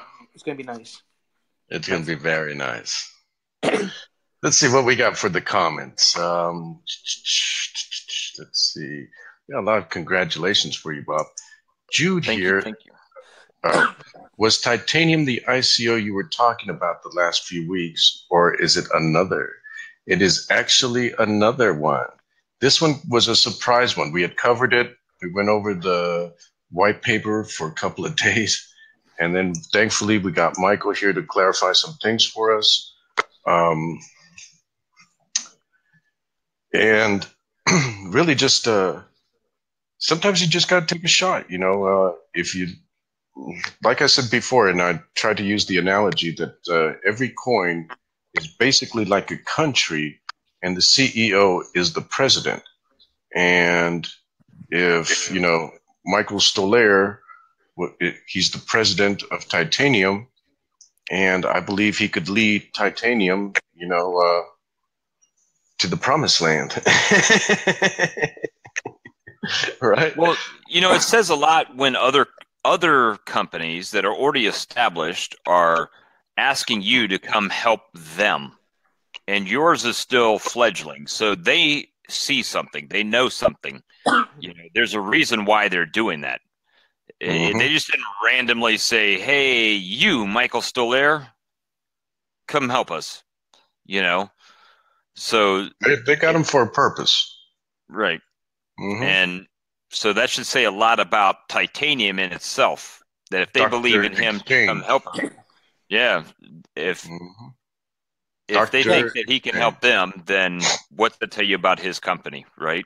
And here's too, he's doing that for the other companies. You know, they're gonna, and he's helping them getting where they're gonna go. You think they're gonna return the favor for his? Yeah, probably so. Yeah. When they're making out what he did for Verge and what he did for what he's doing for Electro Neum, I don't know what that means like directly, but you know, hey, you want to be with the winning team, and if he's making all these winners, and I'm impressed. I'm new to the ICO game, but to me, to have 23 million or whatever in a few days, to me that sounds like a lot. I don't know. Is that normal? Is that like higher than normal for a typical ICO? You know, like I think there was some ICO that sold out like 40 million in a couple of minutes. So it's not, you know, they didn't come rushing in like that. But still, dude, if you're raising how many millions right now? 20 something million? That's tough to do, man. I mean, come on. That's tough to do to raise 20. Yeah, that's no joke. I mean, I don't know. To me, that's like freaking scary money. And well, think about UTN. Didn't they only do like 21 million, right? Because they were at, or was it 24 million? And it was only like what was it, a third or a fourth of what they were totally looking for. And they wanted 100 mil, and they ended up like 24 or something like that. And now, you know, here you got Titanium that only wanted 35, and they've got over 22 right now, and they're going to sell out. I mean, it's going to happen. And as it gets closer to that 35 million, you know, it's going to go faster. So, I mean, and then they've got 4 days left in the 10% bonus. So I would assume within that it's going to come rushing in. Yeah, within the 4 days, it's definitely going to hit that 35 million. And then boom, people are like, well, I missed out, and you know, all that. And then, and I like how there wasn't, I was kind of back and forth on this, but I kind of like that there wasn't a big bonus. I think that's going to play out for less dumping when it hits. I hate that. I want a 50% bonus, damn it. And you know what? I even when we were having this discussion, I asked Michael. I said, "What do you think about if we had the 50% bonus and then only released 10% every month for the next 5 months? So when you go live, you get your 100% back, right? And then the bonus though is paid out in 10% per month, you know, so that we ensure that you're not going to dump on us." He liked that idea. Yeah. I wish I would have thought of that one. I was like, yeah, well, do it for yours. I got you there. Do you have any names? Are you that far in your stage yet, Pierre? Yeah. Of what you would call your ICO? Yeah, uCrypto. Oh, that's the name. Would be the name of it. That's pretty cool. Huh? I didn't know that that's what you were going to call it. Yeah, like uCrypto, you compare it to Ethos, right? That has the universal wallet. Okay, and I've got uCrypto. Which one makes more fucking sense to you? I like uCrypto. I like it a lot. Yeah, and uCrypto, it's kind of got that utopia. When I got that, I was like, man, like uCrypto, I want it to be like the utopia of blockchains, like a world just of a blockchain world. Or you look at like U2, right? Like the group, but you could also think of it as like U2, like you're included. Okay, yeah, uCrypto, U2. Right? Or you look at like iPhone. I remember there's a TV show iCarly. That whole kind of letter thing, kind of cool. And then crypto, for obvious reasons. Right. Yeah, it just makes sense. I even want some kind of the logo. Like I was thinking of a planet and then of a little ant, kind of like it's looking like it's carrying the planet. There's a little homage to ant shares, you know? I mean, I love that little guy.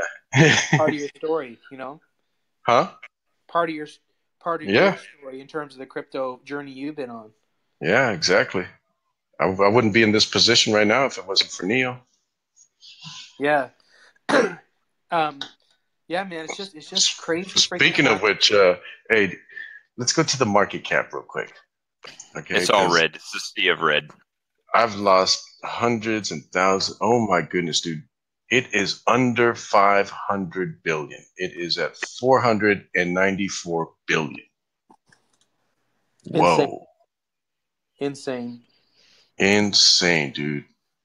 Holy fuck! Other than Tether, which ironically is supposed to be $1, and it's $1.07. Neo still though at 122. Oh my goodness! Should I do the Neo to gas thing? Yeah, let's do it. Oh. Just so you guys can feel my pain. Let's see. Let's. I don't have the balls to freaking convert stuff to USD, man. Because as soon as I do that, the market goes up. I just suck it up, and I just I'm not that guy.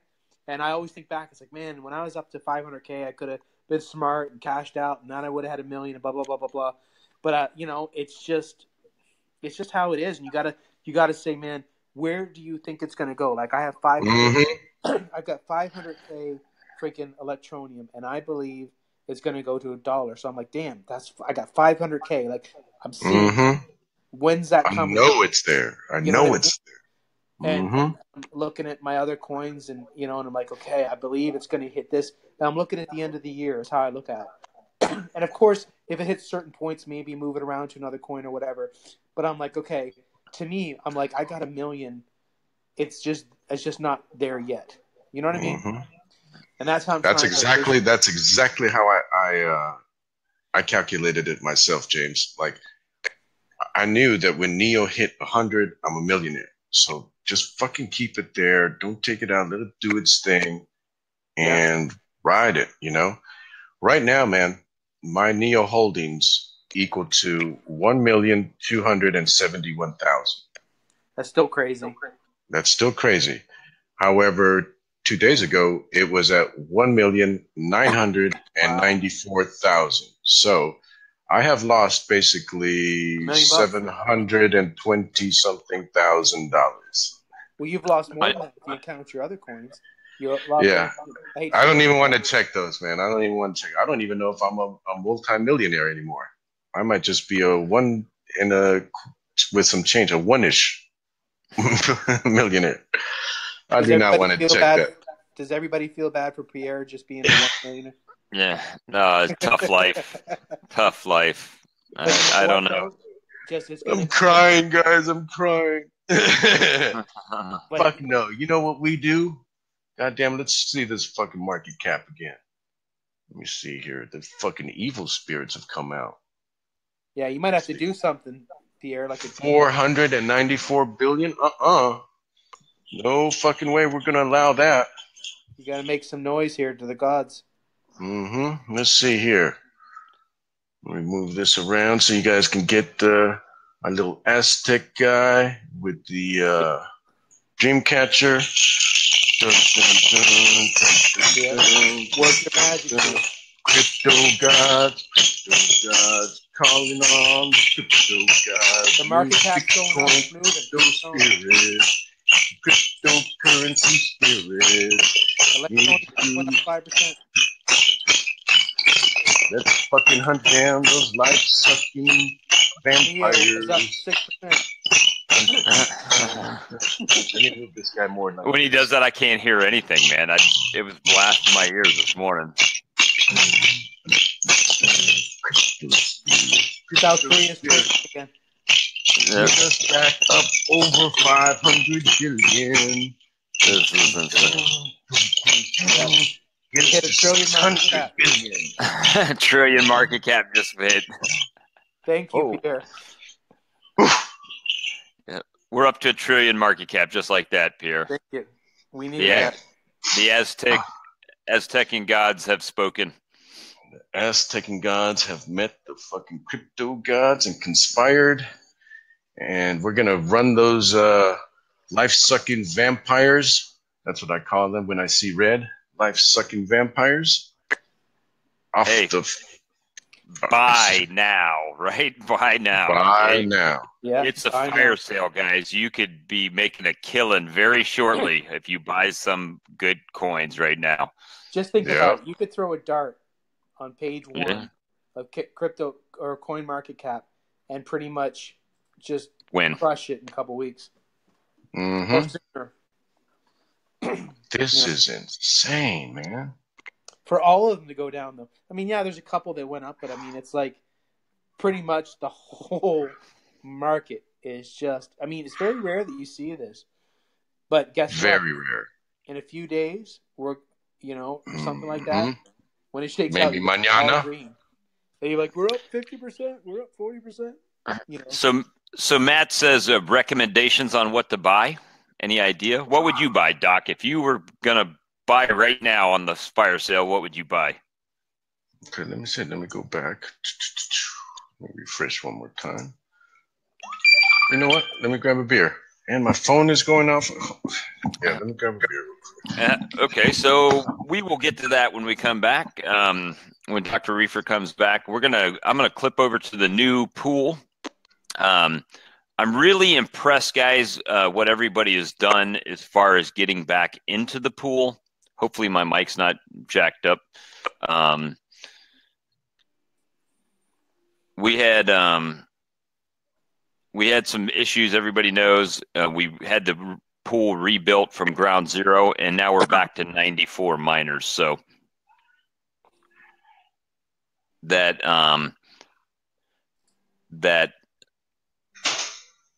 everything is coming back together. We've got a lot more hashing power than we've had, so now's a good time to join the uCrypto pool. Go to www.ucrypto.com. You can get on there and mine ETN with us. It's the Facebook group's pool, so come join us. So what are your targets? Are you like 100? Obviously is a big milestone. Well, we actually at one time we had over 200 miners in the pool. And then we started having some issues, and then people bailed on us. But the faithful have stayed no matter what has happened, and now it's totally rebuilt and functioning appropriately and looks all new, redesigned. It's really cool. So, our goal at the beginning was to hit 1 or 2 blocks a day, just enough so we would have the minimum number of people we needed to hit blocks, and everybody would get the maximum amount they could earn from their work. So that's kind of been the goal. It worked pretty well up until the happening. And so that's kind of what we've been going with. Well, once you start hitting those blocks, which you will, then it's just gonna go. Yeah. Go and then the thing is, the real reason why we don't care, James, is because we're going to put in quite a bit of money into a mining warehouse operation. And then we're just going to point all of those miners into our, my pool, and we're going to be popping blocks left and right, or at least 2 a day. And then so anyone that's on there is going to get rewarded. Bam. Right. You're going to control, have that kind of sweet spot that you want with your miners. Yeah, that's cool. Yeah, that's cool. The main thing is there are bigger pools out there that have a few thousand miners in it, and they hit blocks really regularly. But the problem is that you only get a little tiny slice of an ATN, Yeah. So. Yeah, you're getting to see, it's nice to watch the pot boil and I got 0.74 ETN in there that I can't get until I hit 20 or 2 or whatever it is. So it takes a while for them to build up. And, I don't need to watch my miner. I just make sure it's still running. And as long as, to me, it's more exciting when it's kind of random. Oh, we hit a block. And everybody gets kind of stoked about it. And how much did you make and stuff like that. So it's been pretty cool to do it with our buds, from the group and people we know, people that I've helped get in the mining pool or, something like that. It's been, to me, that's worth it more than me just mining with any pool and not knowing anybody in there. Right. So, right, well, Bob? again, that's the thing. you've got a community here that's it's not you're here showing up every night, and you just don't get that anywhere else, really. Right. This is special, right? Yeah. Oh yeah, I love it, and people can get in here and ask questions, and it's more, that one-on-one as opposed to like a Reddit group or something, and it's, you don't know who the hell is behind with their reasoning and logic and motivations, and some people out there. I'm so excited when Electro Neum is going to blow up, and that's when I think you're going to just go even crazier, because then you'd be like, guys, tell your friends about how That's what I think too. And then, see you later, Chris.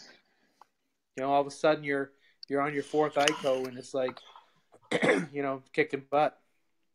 Yeah, man. Now, I mean, even if you get 10,000% or 100,000%, like you're at least 10,000%. Even just 10,000. Like you're at least putting yourself. You're at least putting yourself in the position. We don't know if it's going to hit or not, but you at least want to put yourself in position. Man, if I get 10x, I know, again, it's still awkward to talk to you about that because you've done so many crazy percentage points. But to me, 10x in a year is like, it's ridiculous. I mean, it's just insane. So when you're like, oh yeah, 10x is like, damn, I failed on this one, I would be jumping for joy. One guy on my YouTube said, if I don't get 1,000x, you're going to be dead, or you're a dead man. And I was like, man, if we get at least 100x, let me live. Yeah, really. Come on. Right? To please people, gosh. Right? Man. I think David Pineda, I think that was the name. I saw David. But yeah, there is mining software for a Mac. I've got a video for it on my YouTube channel. Go check it out. It says how to mine on a Mac OS. So be sure to subscribe. And Pierre and Bob, I keep mentioning this, or I mentioned this, Bob and Pierre. I think you guys need to figure out how to click a button and get yourself streaming on YouTube too at the same time. If that's not like Bob's been working on this pool thing, okay, and then he just got hired. So, but his next his next tasks were to find out how to make us stream YouTube, Facebook. Don't you have any marketers, man, that could help us out with that? I mean, gosh, give us some advice. I'm sure I could figure out how to do it. I can look into it for you. Yeah. I'm sure there's a Wirecast software that we were looking at, but it's $1,000. Oh. Not OBS, Wirecast. But with that one, we can stream into a bunch of channels like Twitch, Twitter, Periscope. I think Periscope is Twitter, right? Periscope is separate, but it's owned by Twitter. Okay. Then we've got who else? We've got Facebook, YouTube. There were a few other ones, yeah. Like, I mean, Periscope is huge. For $1,000, it's not a bad deal. I just want to make sure that we can do it and we're going to use it. If we do, I'll fucking get it. And I want actually Bob to get it because I still want to go to Colombia, and he can run the show from his house, or maybe you can run the show, James, and just have us on. You can be 10x. I'll consider it. If we 10x what? Electronium, I'll strongly consider it. Let's see here. So we've got to get to $1 for you, huh? Or we've got to get to 80 cents. But we'll get you there. But it's just I'm just saying, like, I specifically am saying YouTube because I'm seeing with the crypto stuff, when people are talking on YouTube, when these live streams, they're getting big numbers like this, if not more. And you could always be pushing, hey, by the way, guys, we're on the YouTube live stream, but if you want to make comments and stuff, just join us in the crypto, the uCrypto group. Like, I just think you could push more people that way. Yeah, I think so too. and I want to do it. You're not doing a great job already. I'm just saying. It's just that we were busy with this mining. This mining pool, man, has taken, and I still have not contacted Amazon, dude. Amazon wants to hit me with an $84,000 bill. So that's still with that first guy, or is this a second thing? This happened again, right? Yeah, it happened 2 times. No. How does? Well, I don't know how that happens, but I don't know either, man.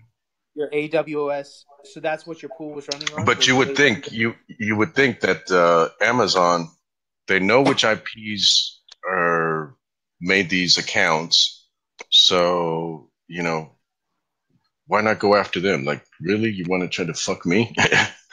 Right. Fuck that. That's. I mean, that must be a lot of bandwidth. Bob was the one that deleted all of this stuff because I put him in charge of it. I went and deleted all of the instances on every zone. I deleted all of the keys. I even made us a new key and deleted the old key, put in 2FA and everything. There was no way. I couldn't even get in without calling Pierre to give me the 2FA so I could get in. So then they shut it back down again, like it happened again. Yesterday? Yeah. And they didn't even. And you know what, Bob? I was checking my emails again today. Not one email from Amazon, bud. Not one, man. And this is why I'm thinking that they have every intention of billing me for that. Yeah, I would definitely reach out to them. Mm-hmm. You would think they would have some kind of limit that, like, if you hit $1,000 or something, it's like, like a credit limit, right? Yeah, right. That's how Amazon S3 works. I have a lot of websites on Amazon S3, and if it hits over $100, there's an issue, and they'll contact me, and that's a lot of bandwidth to hit $100. So you can imagine, dude. It ran up to $84,000. Like what? That's Hello, insane. Something's fucking wrong here.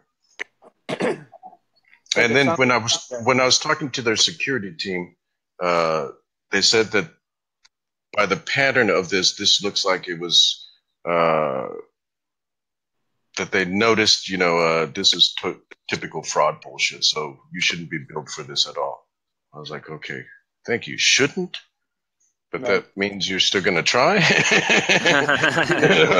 or will not. It's the thing that's keeping me from going to Colombia right now, man.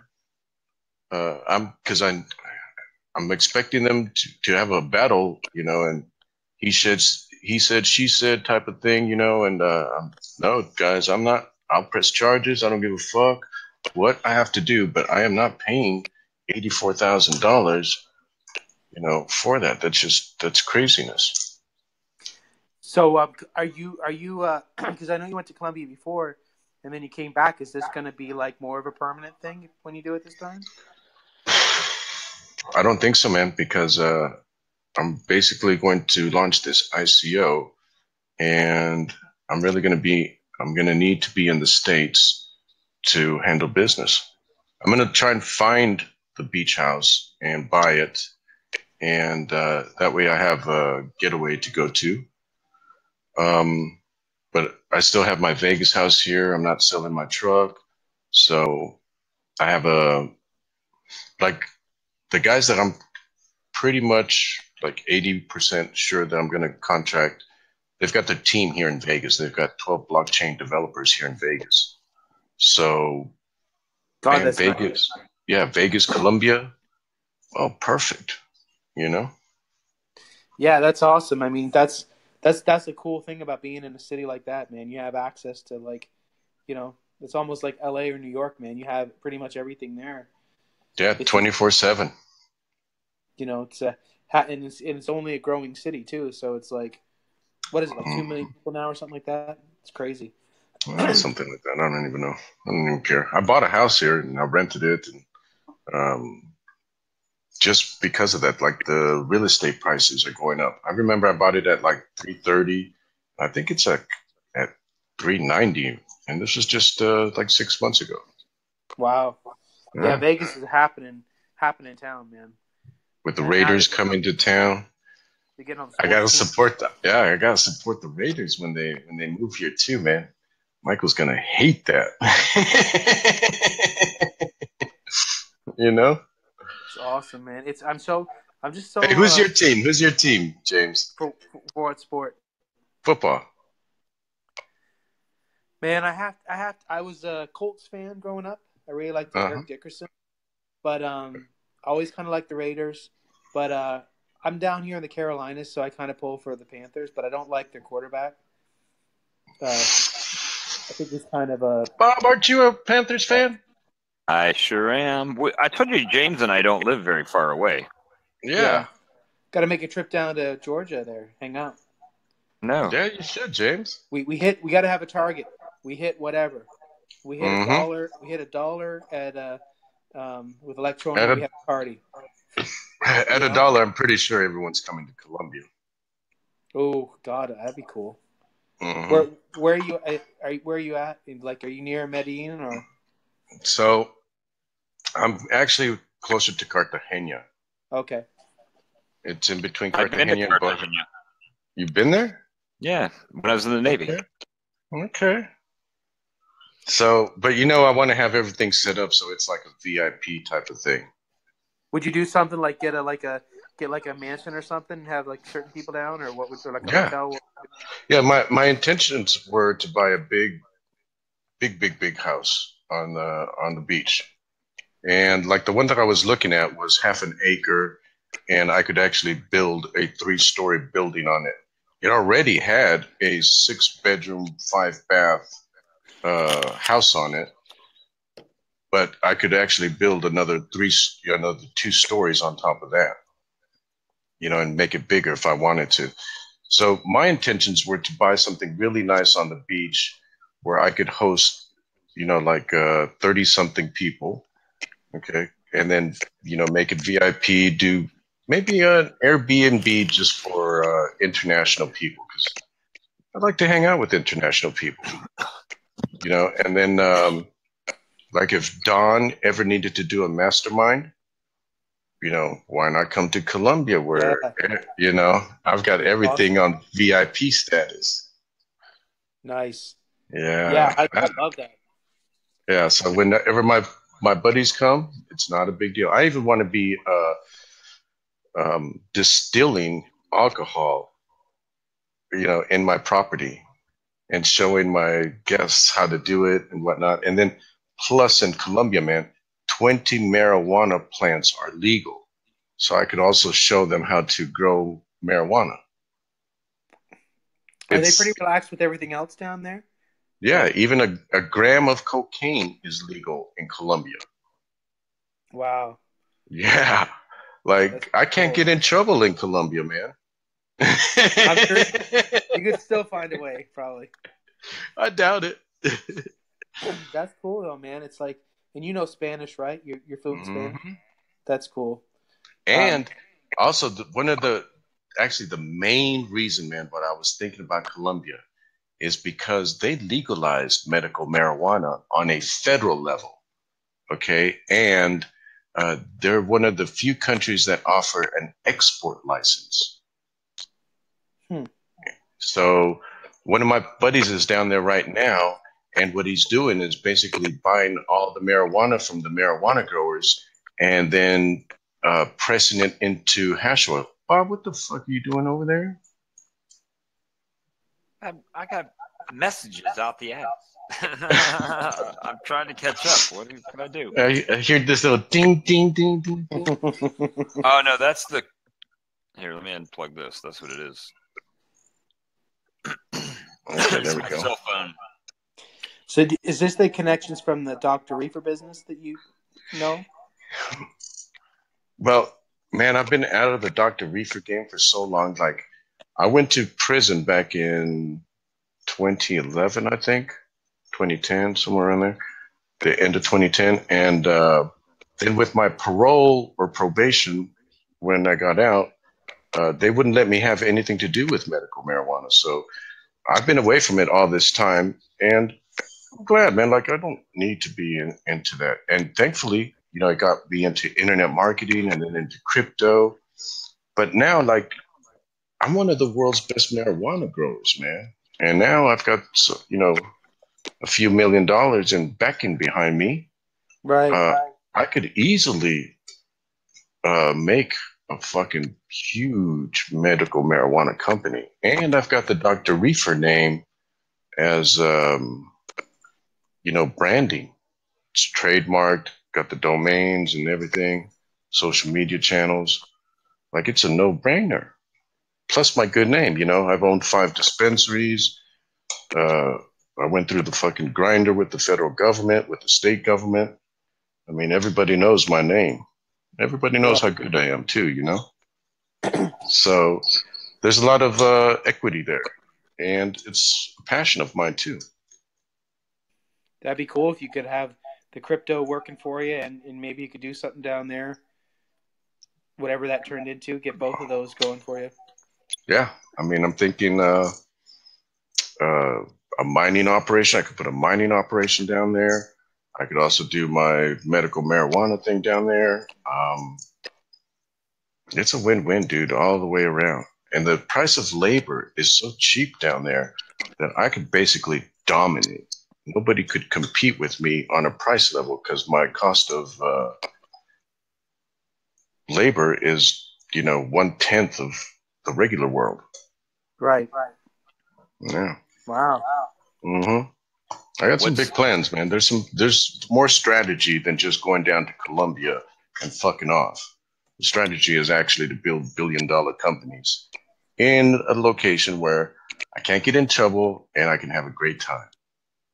And my friends can come and visit me and have a great time. And the weather's nice, and you know Spanish. Mm-hmm. The weather is beautiful, man. In Medellin, it is always like 80 degrees. One of the most... huh? Is it tropical? No. It's a comfortable 80 degrees year-round. Like more around the Cartagena area, that's more tropical. But in the Medellin area, no, man, that's just nice and comfortable. You don't sweat. You're not cold. Well, sometimes it gets a little chilly.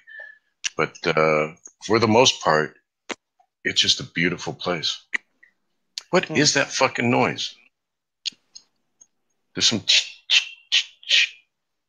I don't know. What time's Nuriel supposed to be on?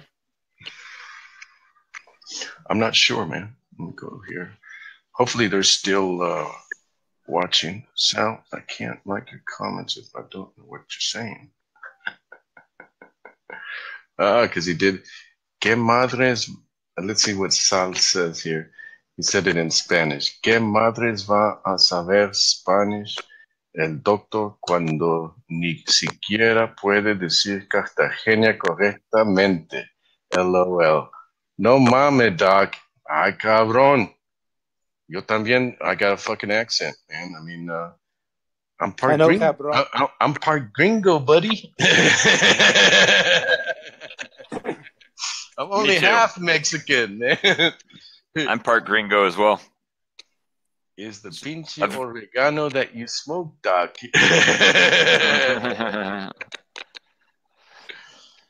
So, all right, are we going to do crypto or what? Yeah, all right, let's do crypto. Oh, wait, Kyler's here. Oh, you know what? Hold on, let's hold off on crypto. Okay, so Kyler Anderson is here, guys, and he is from the New Real ICO that is coming out soon. Okay, and here's the thing too, guys. For all my mods that are hurting right now, that are broke, the New Real team has stepped up and they have a bounty thing. And I told them that if we set up and manage their Facebook group page, you know, will you help the mods out? Because currently they're working for free. And they have agreed, guys. And if we take over and we accept, then, you know, you're going to get reimbursed for all the work of killing spammers and, referral links and all that. So, but, there's a catch to that. I'm putting my word on this and my reputation on this, that my mods are going to fucking kick ass. And we better kick ass if we're getting paid, right? Right, mods? Right? We can't make a group and let it go to shit. I want it to be like this group, badass. And maybe we even go, we do lives from that group as well. Assassin for hire. Michael, count me in. Yeah. How many assassins for hire do we have here? And then, we still got to keep up this group too. So. Well, listen, guys, I'm going to head out. Okay, James. Have a good night, guys, as always. See you later. All right. Appreciate you, buddy. Appreciate you, man. See you, man. All right. Peace out, James. So, way to go, Doc. We got you. Okay, Felicia. Like, I got you guys, too. I was thinking about you guys when, when I offered that. Man, I don't give a fuck what you say anymore. Run me through the ringer. Way to go. We got you here on the 8K. Oh, man, I hope it doesn't fucking happen anymore. Big Connect, though. Yeah, that's one we need to cover, guys. I actually saw it down at $28-something.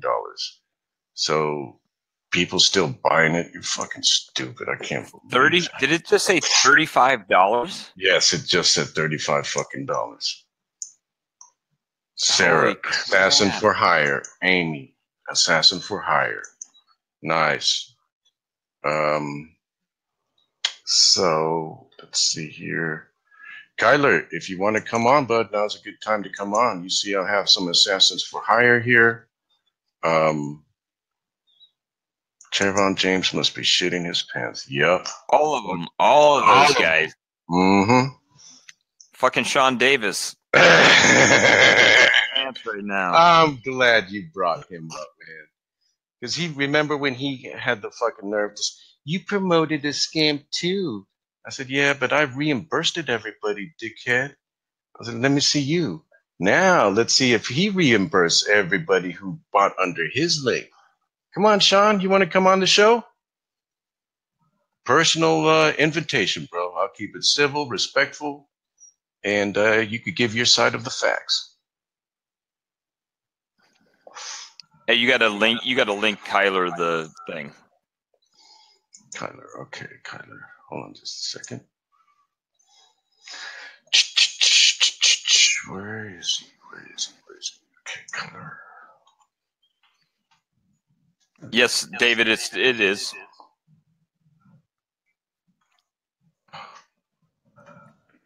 Copy the link. Copy to clipboard.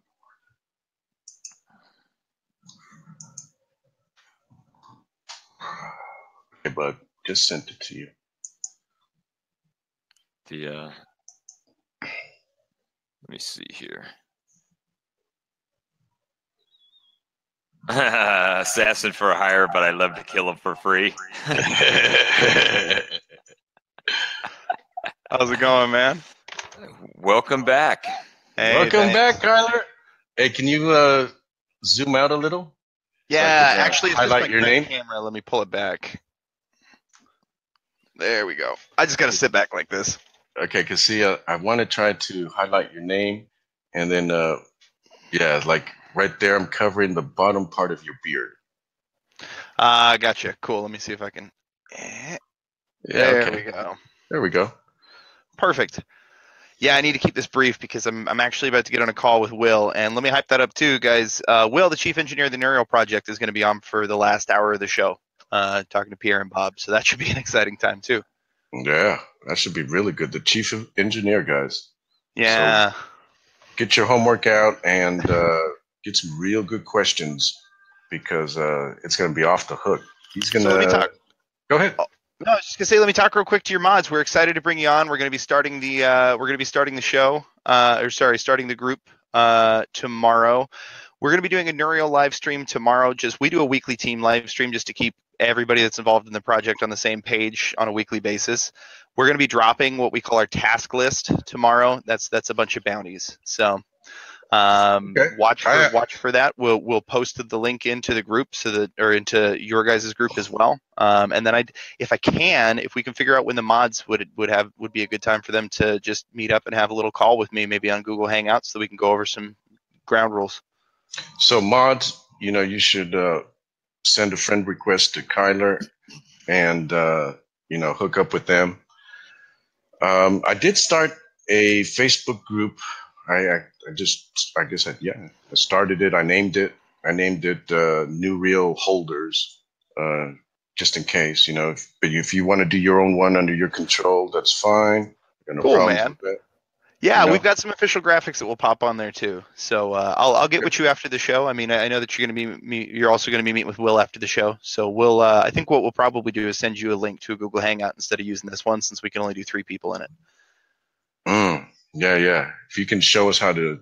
Yeah, man. Hey, I was just gonna say I'll teach you how to do that afterwards. I told you that we did that show. We also had a live stream that we did during that show for a few people, and so I can show you the tools that we used back then that still work now. And then I used to stream on Twitch too, so I can show you some of the cool little things you can do there. It lets you customize it too, so you guys can put music over the top in the beginning and a graphic and all the fancy things these new young hip kids are doing nowadays. Nice. I actually want you to show Bob, and then Bob can show me. For sure. You just let me know when you got some time, Bob. We'll do it. Hey, guys, I got to run and get on with Will, so I'll talk to you soon, okay? All right, man. Okay, what does Amram say about this? Pierre, a coin that Supo mentioned today that you might want to check out is Internet Node. You know what? I've had this tab open for the longest time, Imran, and it is actually Syndicate. And I'm looking at it right now. It's down, 29% now. Down at 59 cents. Where's the markets at? It's on Bittrex. God damn it, that's locked up. Cryptopia, that's locked up. Yobit, okay. But the very least volume on Yobit. How many Syndicate things do you have to buy for a master node, Imran?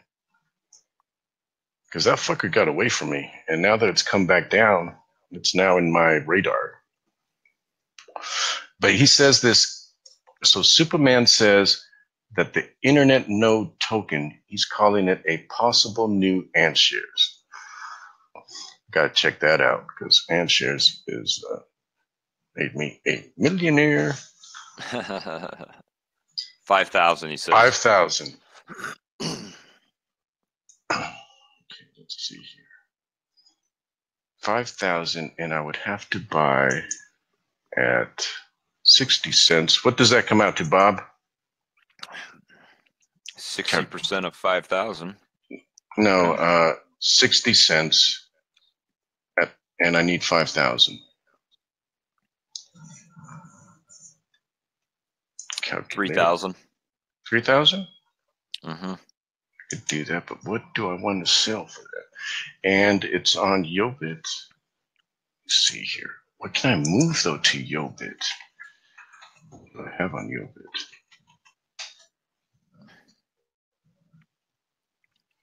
Yobit.com is not a real fucking... what's the Yobit thing? Yobit.net. I'm not sure. I'm not on Yobit. It's .net.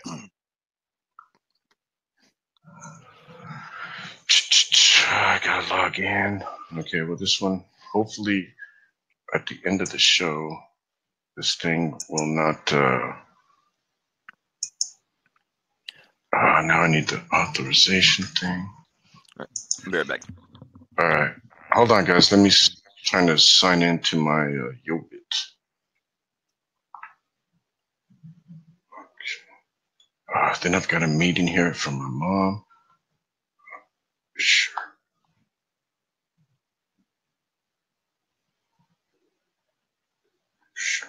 Now, please don't message me for a couple hours. Damn. Okay, let me go back, and I was looking for the F2FA. Bam, Yobit. Yobit. Okay.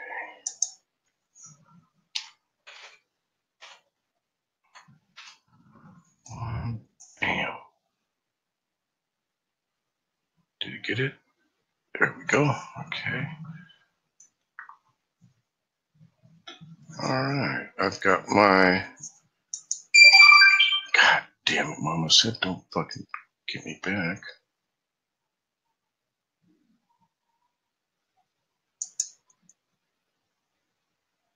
Okay, what do I want to transfer here? History. Okay, where are wallets? Let's see. Let's go to wallets. I got 0.49 of a Bitcoin here in Yobit. My no limit coin. And what is this? Is Polybius? What the fuck is that one?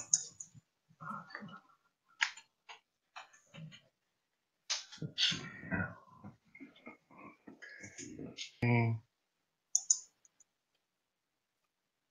Okay, yes, this one.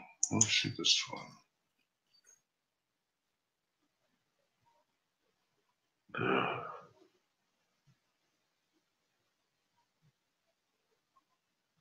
And it's down. Well, they're all gonna be fucking down. Duh. God, which one should I sell to get into though?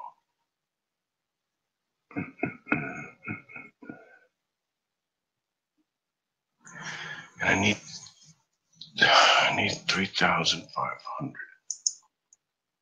Should I take some Neo, guys? Internet node token, Chinese exchange. I got mine on Bittrex. Oh. Are you sure Bittrex? Are you sure Syndicate? I'm not sure, man. Whatchamacallit? My Bittrex is locked up because some hackers tried to fucking hack into it, and they sent me an email and told them just to lock it down. I need ETH to buy New Real. God, where do I have ETH on Poloniex, so I can buy ETH from my Poloniex account. But, okay, I guess I should sign into my Poloniex account, send it to my Yobit account. That's up.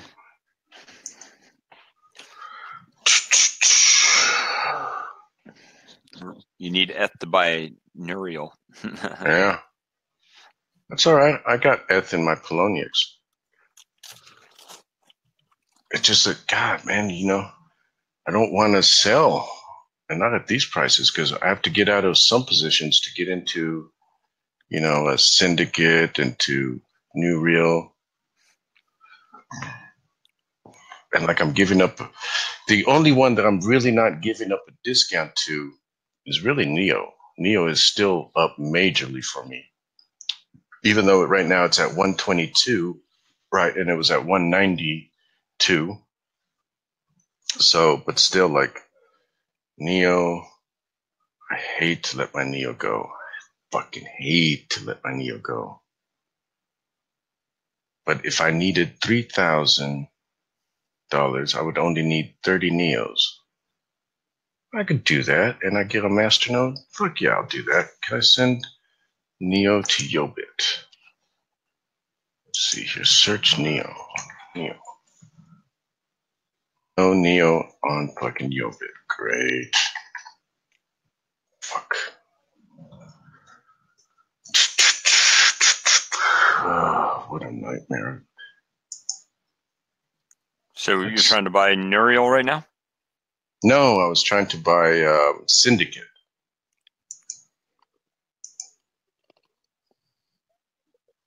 Let's see, nowhere for U.S. citizens to buy internet node. Can you guys send the link? Are they still in ICO? You can coin egg. Don't know what that means. Michael Stolliare said if we knew what he knew, he wouldn't sell any ATM at the moment. Big news coming? I would think so. I mean, just from what I know, guys, and I don't know squat, but still from what I know, I wouldn't fucking sell either. You know? My turn to use the restroom, but I'll be right back. Okay, cool. So, all right, guys. So, obviously, we appreciate everybody signing in and coming on. Let's see if there's any big news on CCN right now. It says another crypto wallet hack sees theft of 400,000 in stellar lumens. Actually, that was yesterday, I thought, or maybe early this morning. Let's see some headlines. U.S. Treasury Secretary Mnuchin likens Bitcoin to offshore Swiss bank account. U.S. Secretary. Yeah, let's try that one out. Let's see what that is about. We'll go read that one. That was actually yesterday. I don't know why this thing's showing me yesterday's news. Let's refresh, see if we get some today's news. There we go. Let's see. All right, here's a good one. See if it'll refresh before Pierre comes back. Probably won't. It says Bitcoin poses no threat to the dollar, Federal Reserve official says. Says what? It's this was on CCN. It says Bitcoin poses no threat to dollar, Federal Reserve official says. What is he smoking? Yeah, it said Bitcoin, whose ballooning market cap reached above 325 billion a month ago, is not a worthy opponent for fiat money, says Minneapolis Federal Reserve President Neil Kashkari. So, oh, did you read that the Dallas Mavericks are going to start taking Bitcoin for buying tickets next season? Emmanuel, are you mining on our pool? Or, did you donate to the Baxter family? You know? I think he's probably new. Buy tomorrow, Dr. Bitcoin, drop more. Oh, buy tomorrow, Dr. Bitcoin, drop more. Bitcoin has dropped more? He said buy it tomorrow because it's going to drop some more. I don't know. I can't believe the prices that it's at right now. And look, NEO 129. Is it going to hit 8,000? I don't think so. I hope not. This time, I hope not. I don't want it to hit fucking 8,000. It hits 8,000, goddamn, it's going to make me sick to my stomach. Oh, I would, man, I got in at 14.5. You know, I sold my little status to get in at fucking 14.5. Fuck. I had CNBC FOMO. now. Imran says CNBC now has an official Bitcoin tracker. Yeah, they've got an official cryptocurrency fucking channel or something. Whew. It's gonna drop 9 to 10K. Don't you fucking say that, Debbie Downer. It's not gonna drop below 10K. We're keeping positive here. Yeah, I'll fucking call the crypto gods. I always say, yeah, I'm pretty positive it's gonna hit 9 to 10K. That's a different spin on it. So, yeah, right. Okay, so this BitConnect thing, man. Hold on. Let's see here. Okay, so let me read this. This was published on Bloomberg.com. Okay, you know what? Let me actually drop the link so you guys could read along with me.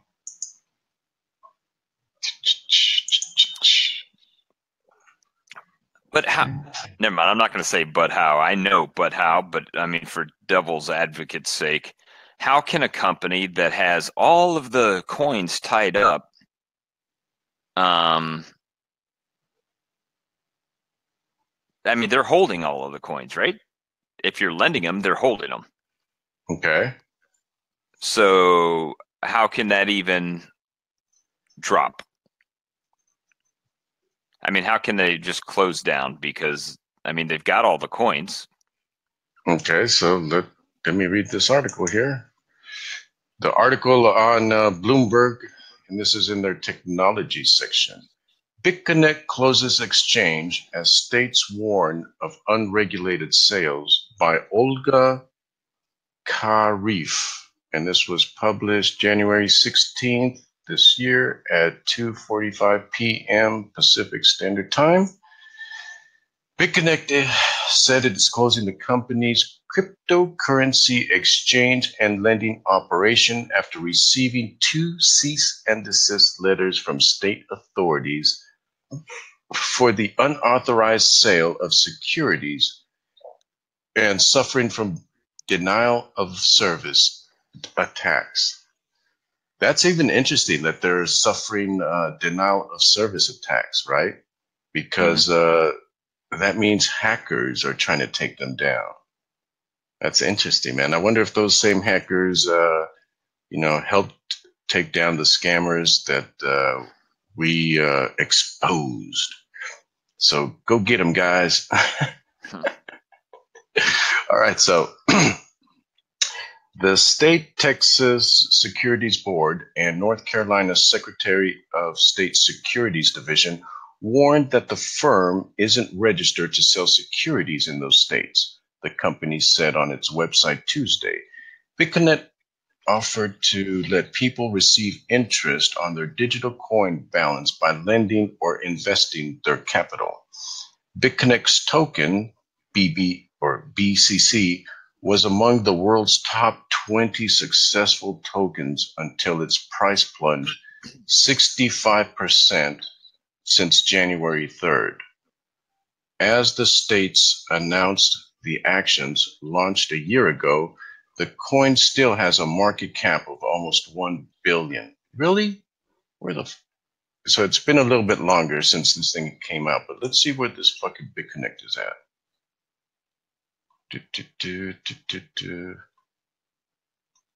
It was at $35, right? I'm just seeing if it's in the top 100 still. I don't see it. BitConnect, 96, $37. It went up. What the fuck? People are still fucking buying, man. They refuse to believe, huh?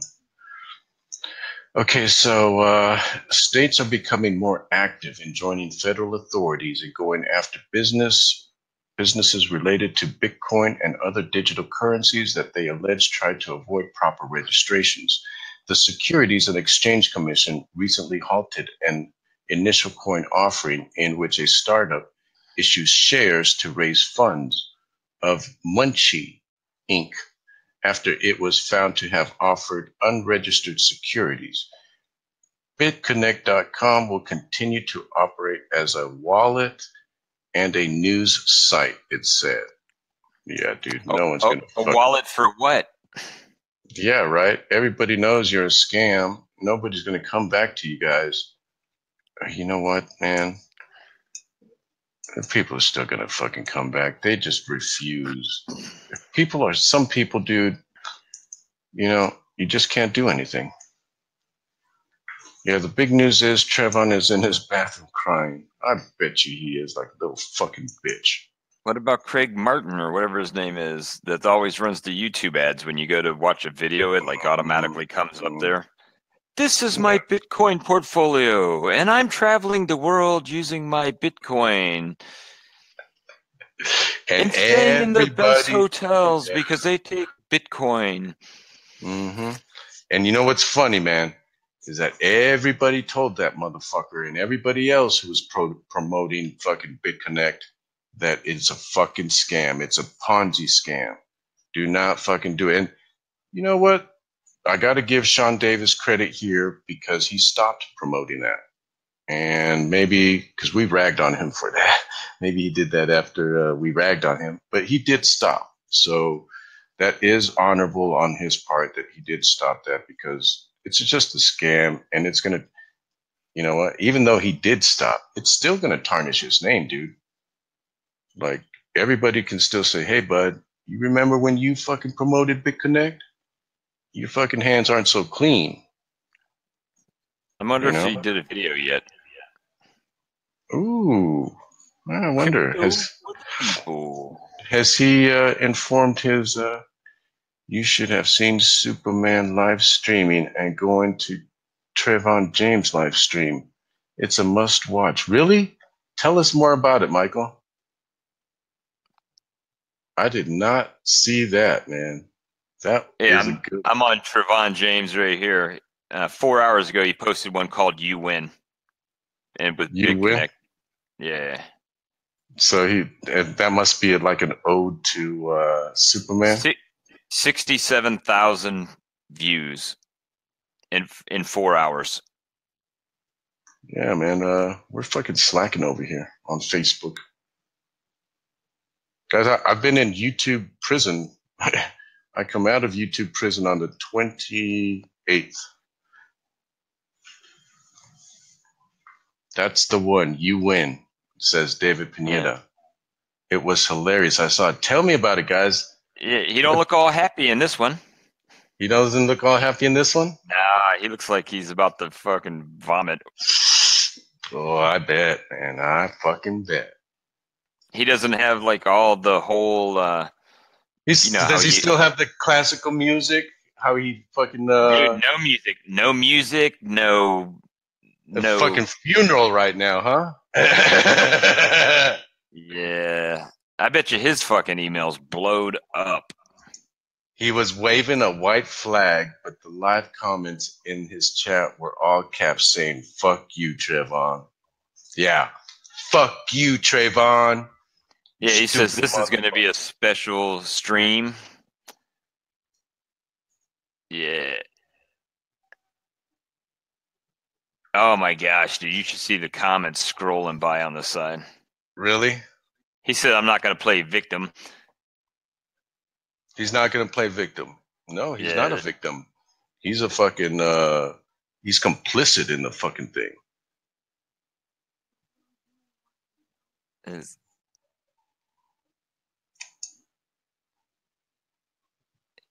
He's sending Bitcoin over to hit BTC.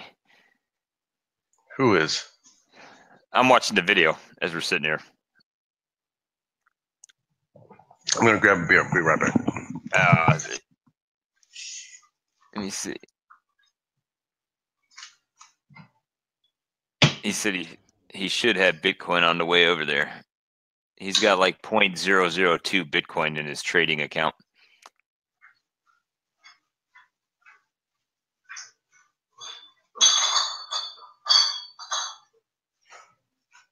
Let me see if he was able to pull it all out or not. I don't know. It doesn't, but does it say? I don't know. Are they going to actually still?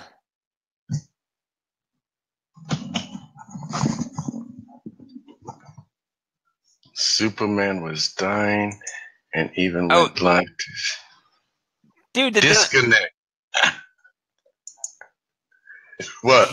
He's buying BCC on the video with his Bitcoin.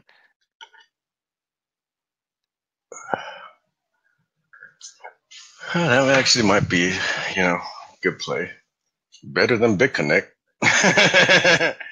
Well, he's taken the coins that he got from it, right? He's transferring to a wallet. Then I guess he's taking the Bitcoin that he's got.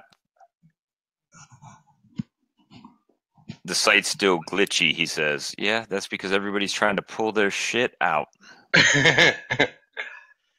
He's buying Steam dollars, is what Imran says. Steam dollars. Oh, fucking idiot.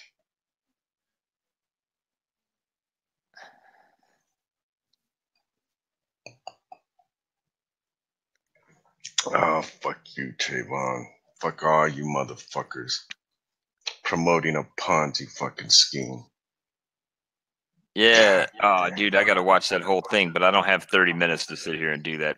If we could stream it and all watch it at the same time, it'd be awesome. But well, figure out how to do that, Chief Secretary of Technology. That's now.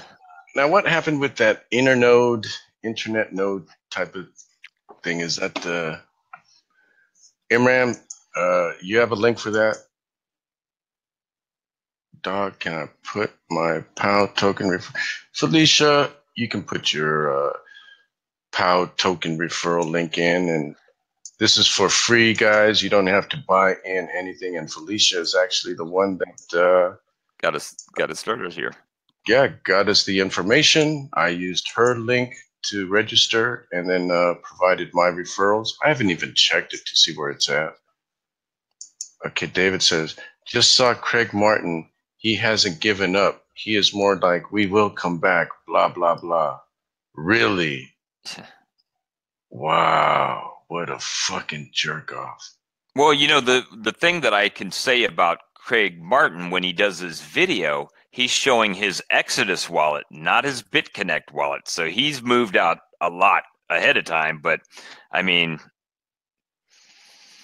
you know, I don't know. I mean, the ads that he was paying for to run, I'm sure that was pretty expensive. But how many people got, you know, funded him that way? Mm-hmm. Just think, man, this is just fucking starting too, man. Like, people are going to, you know, because it takes some people a day or two. Some people don't have, you know, every day to come on and check their wallets and portfolio and all this. So it's going to take a couple of days, but man, the hate on those motherfuckers is just going to be off the hook. I even want to make a fucking video and, you know, goodbye, BitConnect, you know, you were a sore fucking, like, thankfully I didn't get into it, you know.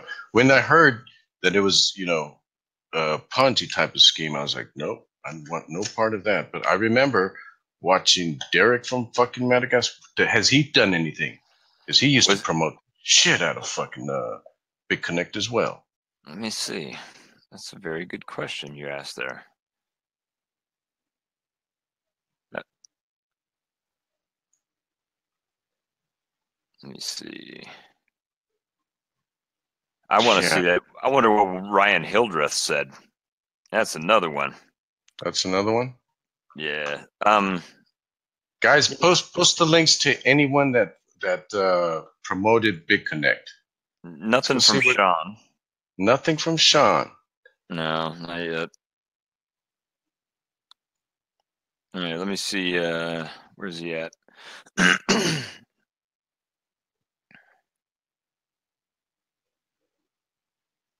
Passive income. Oh my God. The next big thing, mass crip. Yeah. Fucking dumbass. God damn, right? This, I don't know how fucking his channel is even still up, man. Like, I think we've Crypto Nick. Crypto Nick, huh? Who's Crypto Nick? Crypto Nick actually did with Ryan Hildreth live today. Really? Mm-hmm. Search Crypto Nick. Okay, he's got a Twitter. Okay, here's his YouTube. Let's see here. Yeah, I haven't seen any Derek of Madagascar BitConnect. So the video I see here, how I became a 17-year-old teenage Bitcoin millionaire. Oh yeah, Crypto Nick. That's right. I remember. He's a teenager still in high school. Should you invest into new Bitcoin or BitConnect X ICO? Why I something, and it's got scam question mark. Let me see here. Let me open this. Why I what? Why I will not be investing. Okay. Well, maybe this guy finally tried to. They had that live video. It's let's talk about what happened. That's damage control. That's all that is. Where is it? I don't see this live video on their videos. Here, maybe he went over there, huh? Let me see Superman.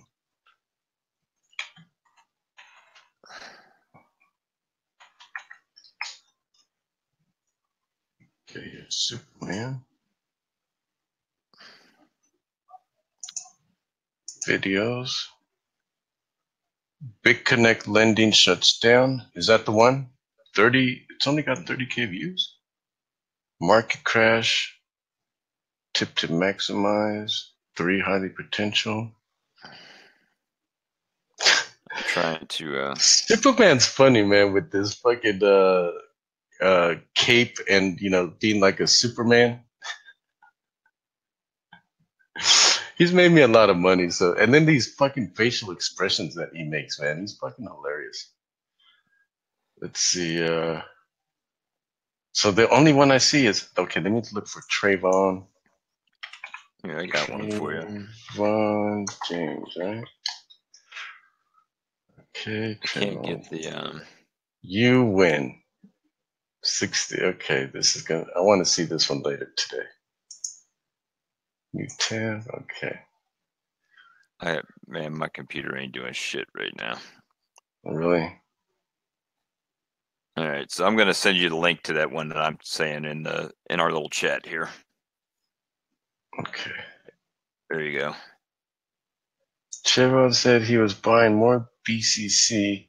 Either he's bullshit or he's lost his mind. Go to the 26-minute mark. All right, guys, I got to do that. Let me go to the 26-minute mark.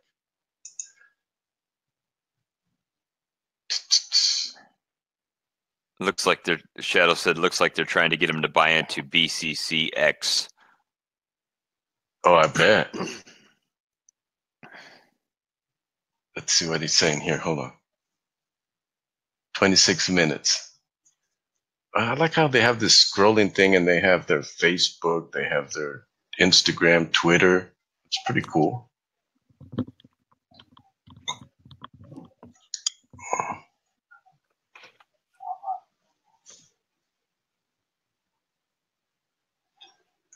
Hey, you notice how these words are highlighted as they scroll through his feed? You see that?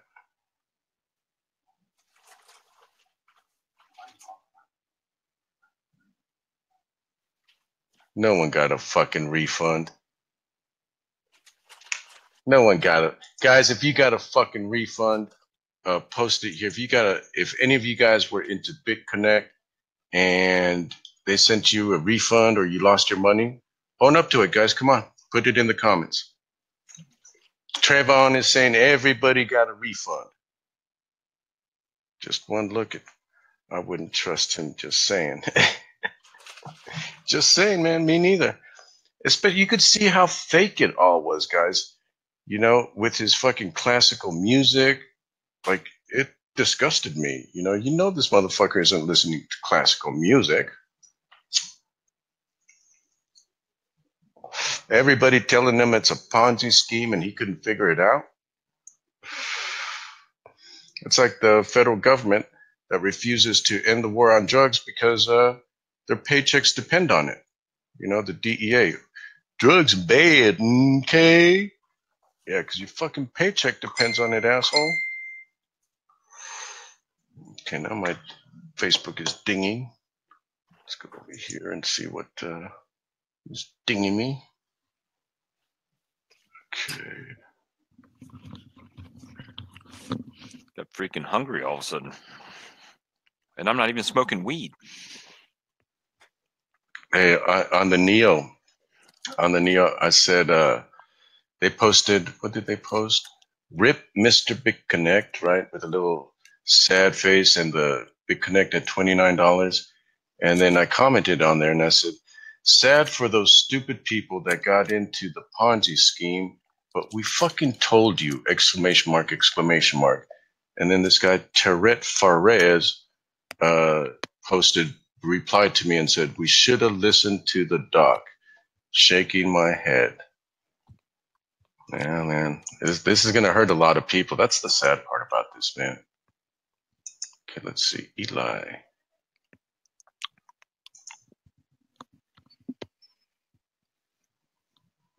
Oh, nice. I really didn't care for that photo, but I should give you a nicer photo. Do what? Oh, I like that llama one. Yeah, I like that llama one, Eli. I would even push me a little to the side and bring that llama guy. For the flyer for this event that we are going to also be superstar. Actually, no, it looks like we're more like the co-stars. But what's it called? They got our mugs up there, and they got me. Okay, let's see here. How do I share to Facebook? No. Just download it real quick. Bam. And where are you? God damn, man. Yeah, it happens to me too, but I gotta find where you're at. Okay. And then let me, bam, right there. Enter. Yeah. You see it? And what's funny, let's see here. Let me come back to here. Okay, let me move this out a little bit. Okay, no, actually this way. Guys, it's fucking hilarious when I look at that picture. Like, even the fucking llama knew that he had to fucking strike a pose. Like, you look at that fucker and how he looks, and he's like at attention, you know, like all nice and proud, standing up, like, yeah, I got the boss on top of me. You know, he looks like he knows when to fucking stand at attention, you know? Like, look at him, dude. He's looking all nice and proud, dude. His ears are all fucking up. His eyes, his nose, like, he's like, yeah, I got this fucking thing around my face and whatnot, but, you know, he's still nice and proud. Look at his stance on his feet. He's like, bam, you know? And Michael's going to be there too. Yeah, Michael's going to be there. Richard's going to, or they're going to come in through Skype, I believe. We'll be live. They got their coins back, but they lost 90% of the value before most of the people knew what was going on. Ooh. So yeah, they were refunded, huh? But they lost all their fucking value because they closed everything down. Okay, great. So that's his fucking bullshit excuse, huh? Everyone got their refund. No one lost money. Yeah. I guess they're going to pull that.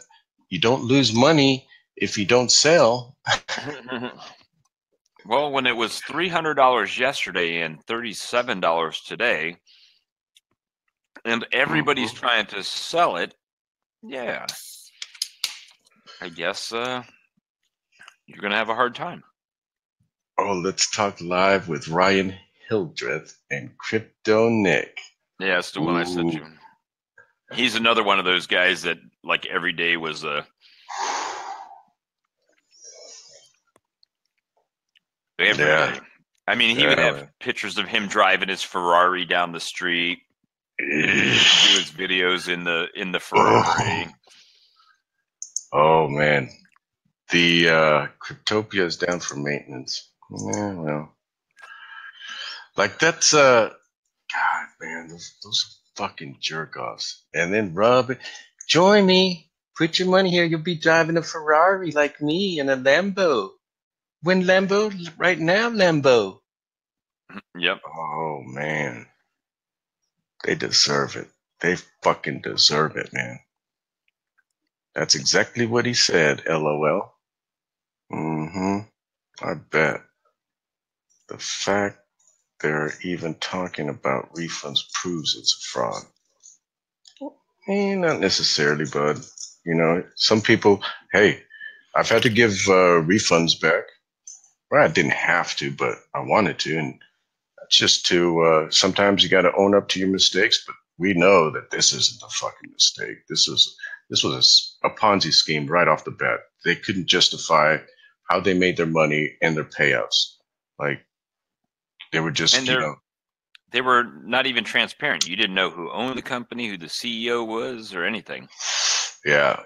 Like, I keep telling you guys, if you're going to invest into something, invest into good projects that have a chance. Right now, remember we're talking about what looks good to buy right now?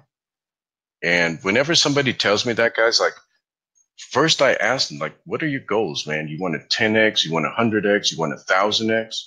Like, what's your goal, dude? Because what the fuck? If me listing off what I would buy, because, your goals might be different from me.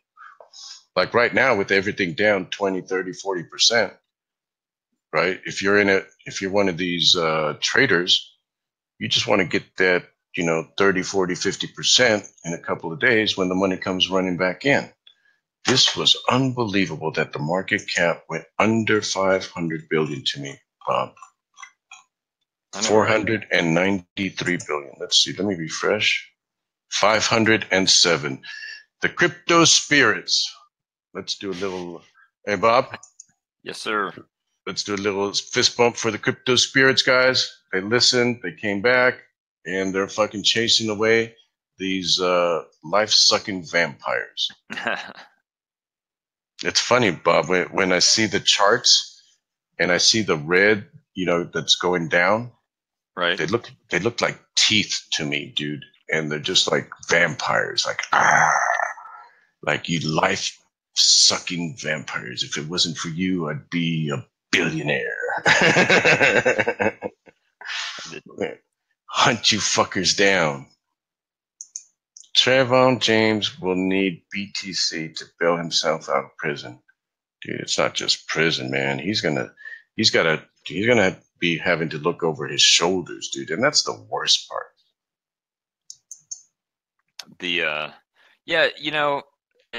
That's the biggest part, right? Mm-hmm. It's somebody just randomly he'll get capped,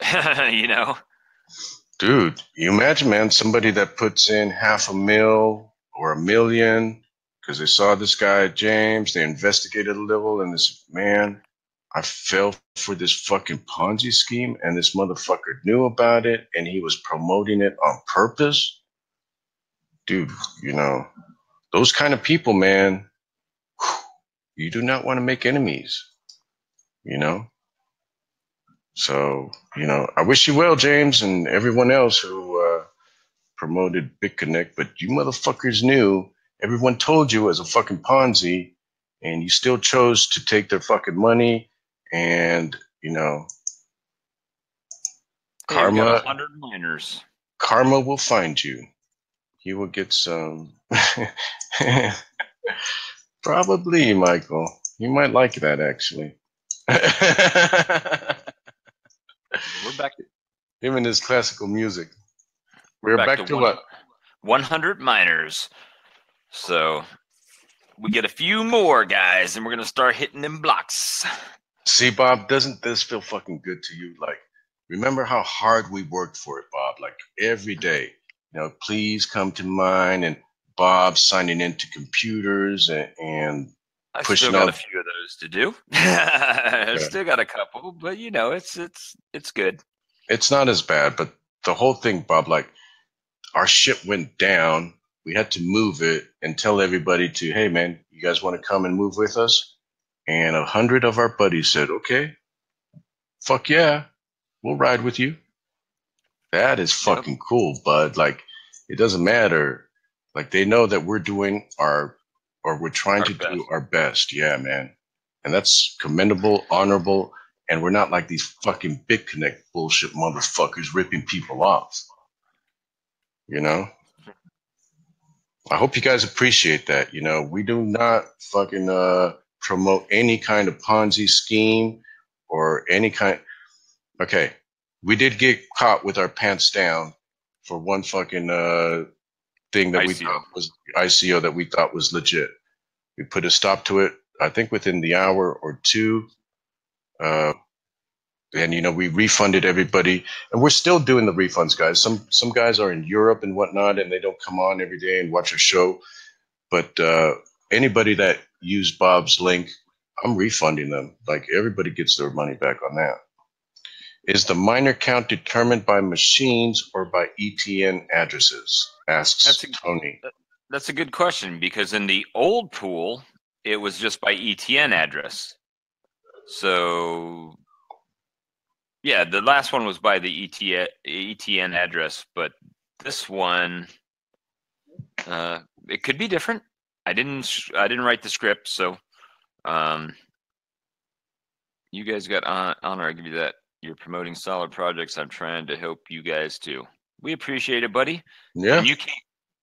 And now I work for a solid project too. That's awesome, dude. I mean, that's just friggin' awesome to me. That's awesome to me, Bob. And I know you're gonna kick ass too, man. And that way, when I need, you know, Michael's help on anything, he's gonna see how much value you brought to his company, and he'll have no problem helping me as well. You know, and then I'm probably gonna bring you in on that.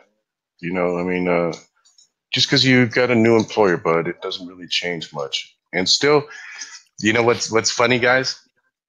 So Michael Stolliare messaged me and wanted Bob's phone number. And I texted him back and I said, only if you promise that he can still do the show if you hire him. And he takes it back like, LOL, if you insist.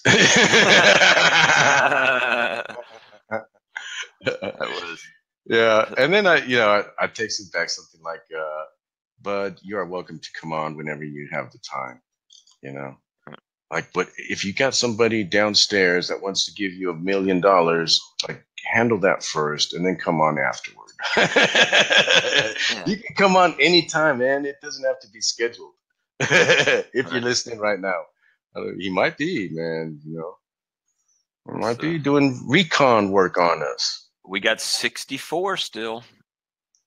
Wow, 64 people. Yeah, this is the lowest it's been, but it's been 64 for a while. I've just kind of been glancing over.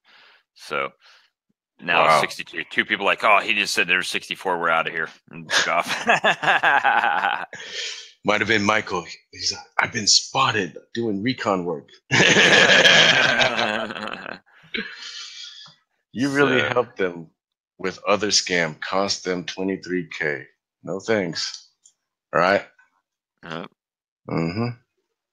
Okay, so let's see. The market cap did at 507 billion. Thank you, man. Come back a little. 509.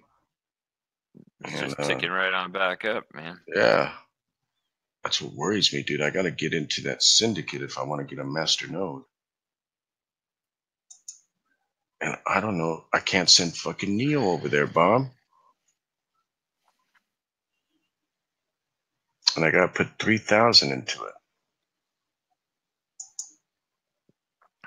How do I handle that, Chief of Security? Send. God damn it, my Bittrex account is locked up. Polonius is locked up? Polonius is not locked up. But I can only buy this thing. Okay, I can buy on Yobit. So let's see what pairing it fucking needs. Some of my Polonius, though, is locked up in that fucking lending. They totally different lending, guys. They lend to the margin people, to the ones that borrow on margin to do these high risk trades. I've gotten burned on that one before. So this is Sin.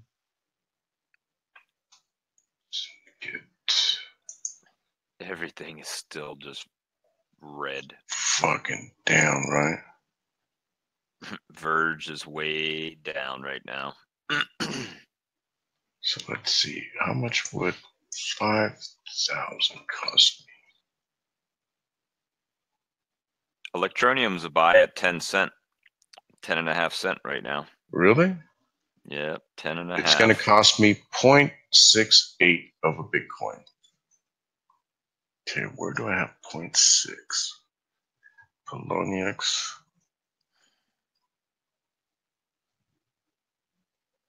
Let me see. Oh, that's going to be painful signing into my Poloniex account. I almost don't even want to do it, man. Fuck. I don't want to see those numbers. When's that sale go over? I've seen this masternodes.pro thing before. When's what go over, Bob? The sale. I mean, why do you have to do it right now? Because it's down right now, Bob. Right now, let me see. Syndicate is down 29% to 59 cents, Bob. And this fucking thing has been the high of $1.19. So it's like half price right now. And if you buy 5,000, you get a masternode. And then I think Imran has a masternode. Imran, and how much do you make a week with that masternode? I think he was telling me like $100 a week. So it's like $400 a month. That's not bad for a $3,000 investment. And then if it keeps on going up, you get more. Right?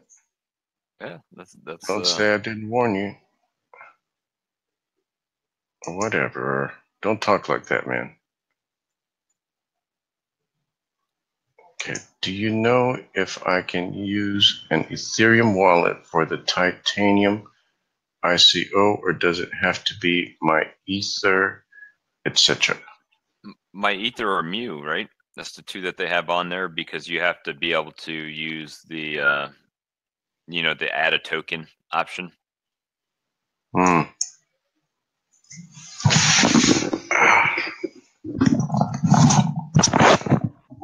Let's try and see if this works. Can you still hear me really good, Bob? Yeah, I can hear you pretty. I mean, you sound a little bit far away compared to how you that you normally do. Okay. Wonder if I can lower the seat. That's better right there. This one. Okay. Okay, Ricky is wonder why syndicate website don't work. Ooh, that's not a good sign. Michael says, I used my Ether wallet today with no problems to buy titanium.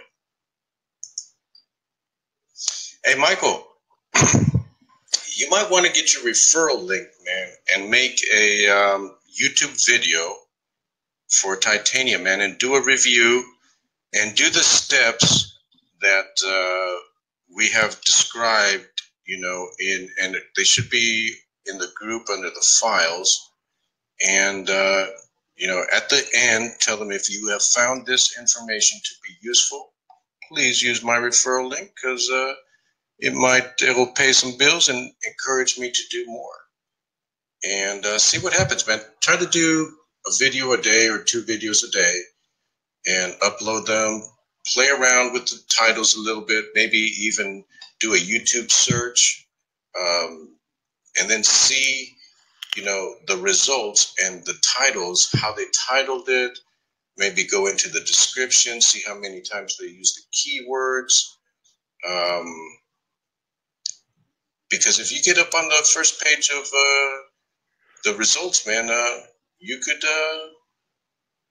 I know you're hurting right now. And so this, man, this is a solid project to promote, so you're going to help people make money, dude. And if you bring them good information, they'll use your link with as a thank you, man. Fuck yeah.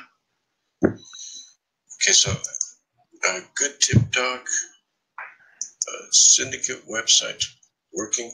Syndicate.net. Let's see.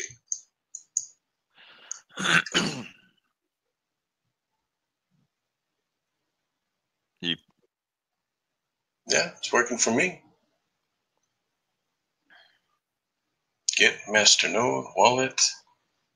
Motherfucker, man, I need to get one. I remember, guys, I missed out on the Dash masternode, and every time, I see Dash, oh, It hurts. How much is That's all I can master? say. It really hurts, guys.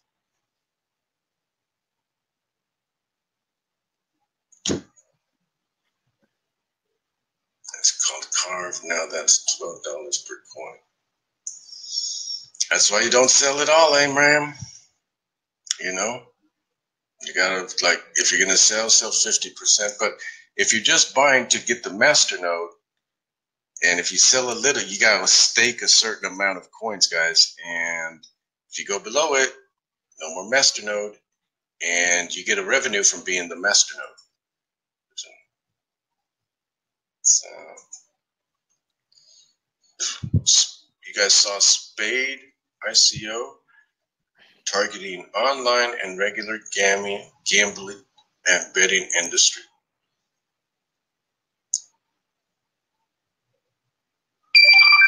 $98,000 coins per elbow. We've got a 8,800,000,000 and blah blah blah.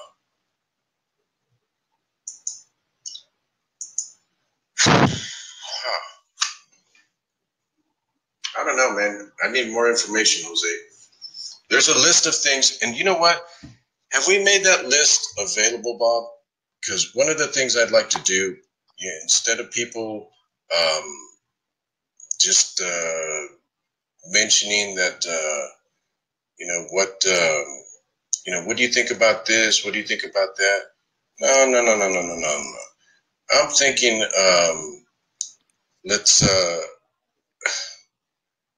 let's make them go through these steps where they have to do some research, do the reverse Google image search, do the Google search on their white paper, and some basic steps before they make us go to work.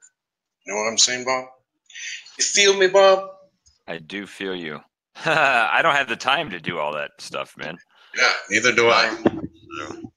It's kind of crazy, but yeah, I don't want to. So, Bob, can you explain this one? What is a masternode? Yep. Or can we Google that and get the official definition? I will Google it. Exactly what it is. No, we didn't ever get to that. What? FireLotto.io. I like Titanium a lot more than Fire Lotto. I gotta use the restroom again, but I'll be right back. All right, so.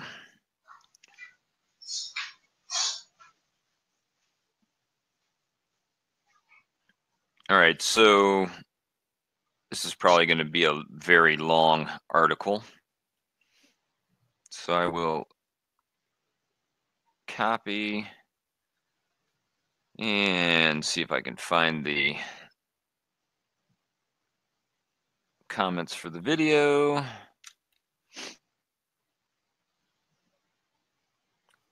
Trying to get there, guys. This laptop is not the fastest at all.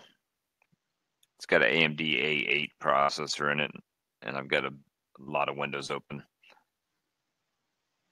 All right, so here's an article. Whenever it decides to let me.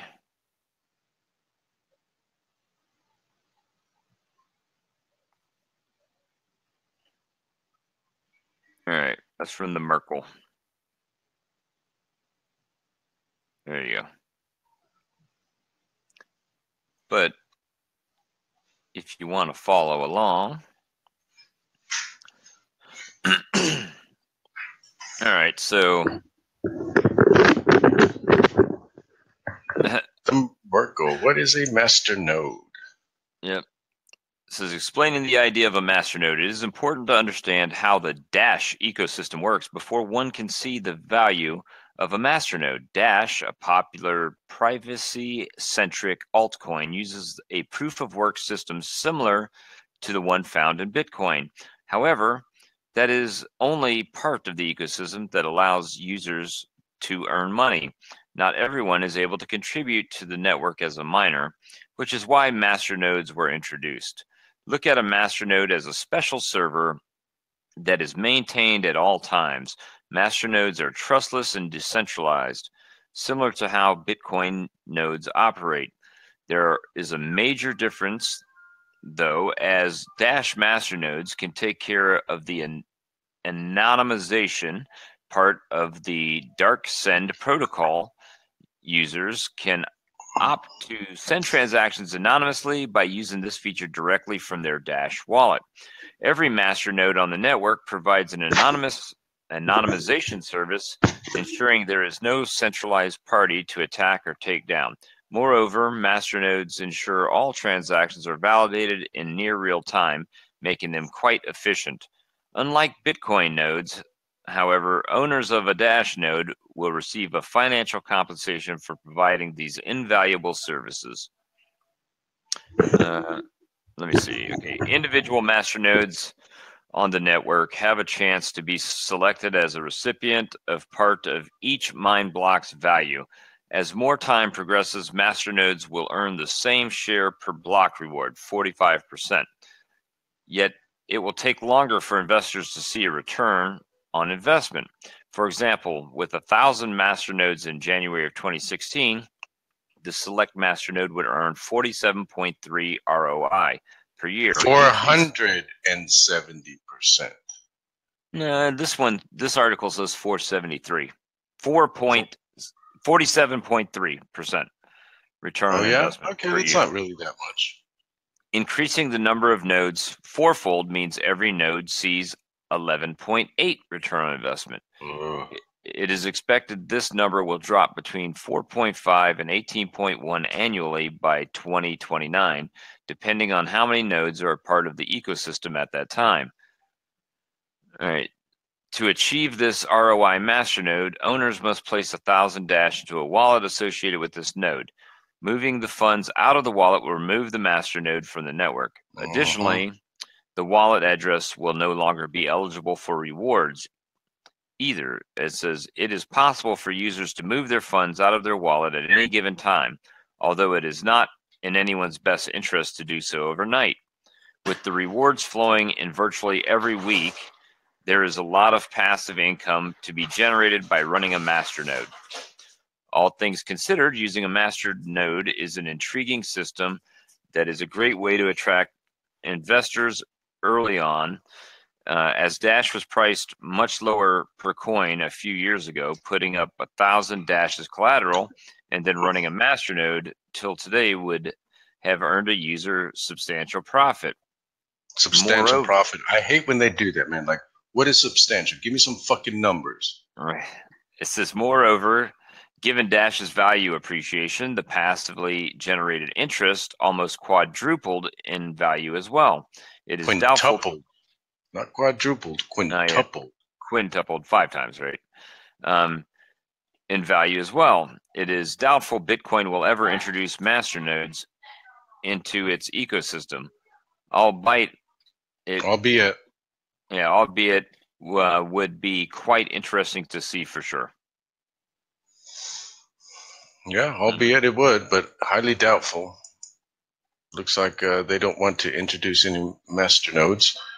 All right, and guess what, guys? We have a special guest on right now that is going to blow your fucking minds away. Okay, hold on.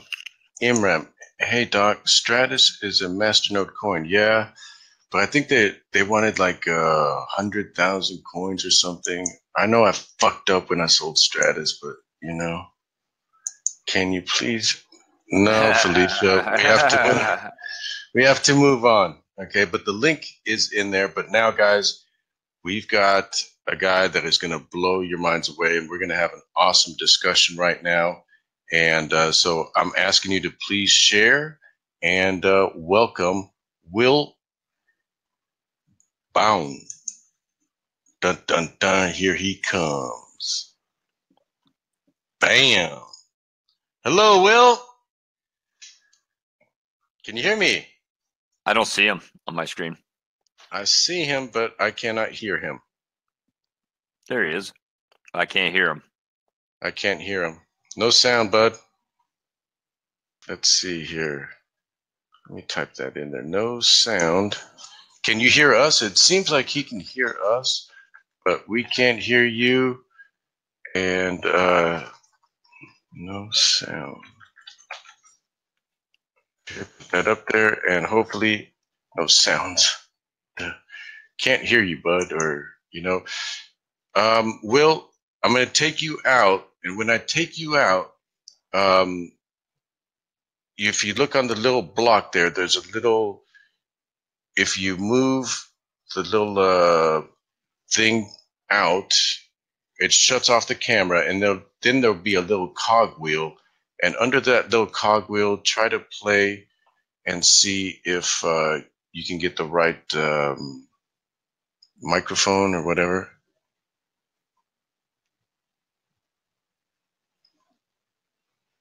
And remember, you know how many Stratus is needed for a master node?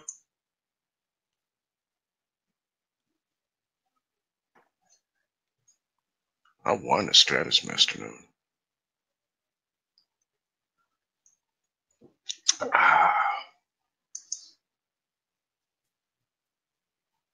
Okay, no worries, Will. I can hear you. Okay, he could hear us. It looked like he could hear us. Let's see if we can hear him now. He's coming back. Bam. Hello, Will. Hello, Will. No. No, can't hear you, bud. No sound. You gotta do the little cogwheel when you. Hey, Will, hit stop camera. There'll be a little cogwheel, and you can change your settings on your microphone and everything. Okay. So let me take you out one more time. And then, yeah, there you go, Will. He's going to figure it out. Sometimes the computers pick up multiple microphones, and so you kind of have to guesstimate. Jesus, motherfucker, man. A Stratus masternode requires 250,000 Stratus coins? Fucking assholes. Fuck, man, that's a shit ton. That's a lot of money. Fuck yeah, that's millions. I hope Neil offers a masternode and doesn't make it fucking hundreds and billions of dollars. I'm sure. You know what? For my ICO, I also want to offer a masternode. Mm-hmm. Instant holders, right? Instant holders. We got to come up with a new name for masternode. Master holders.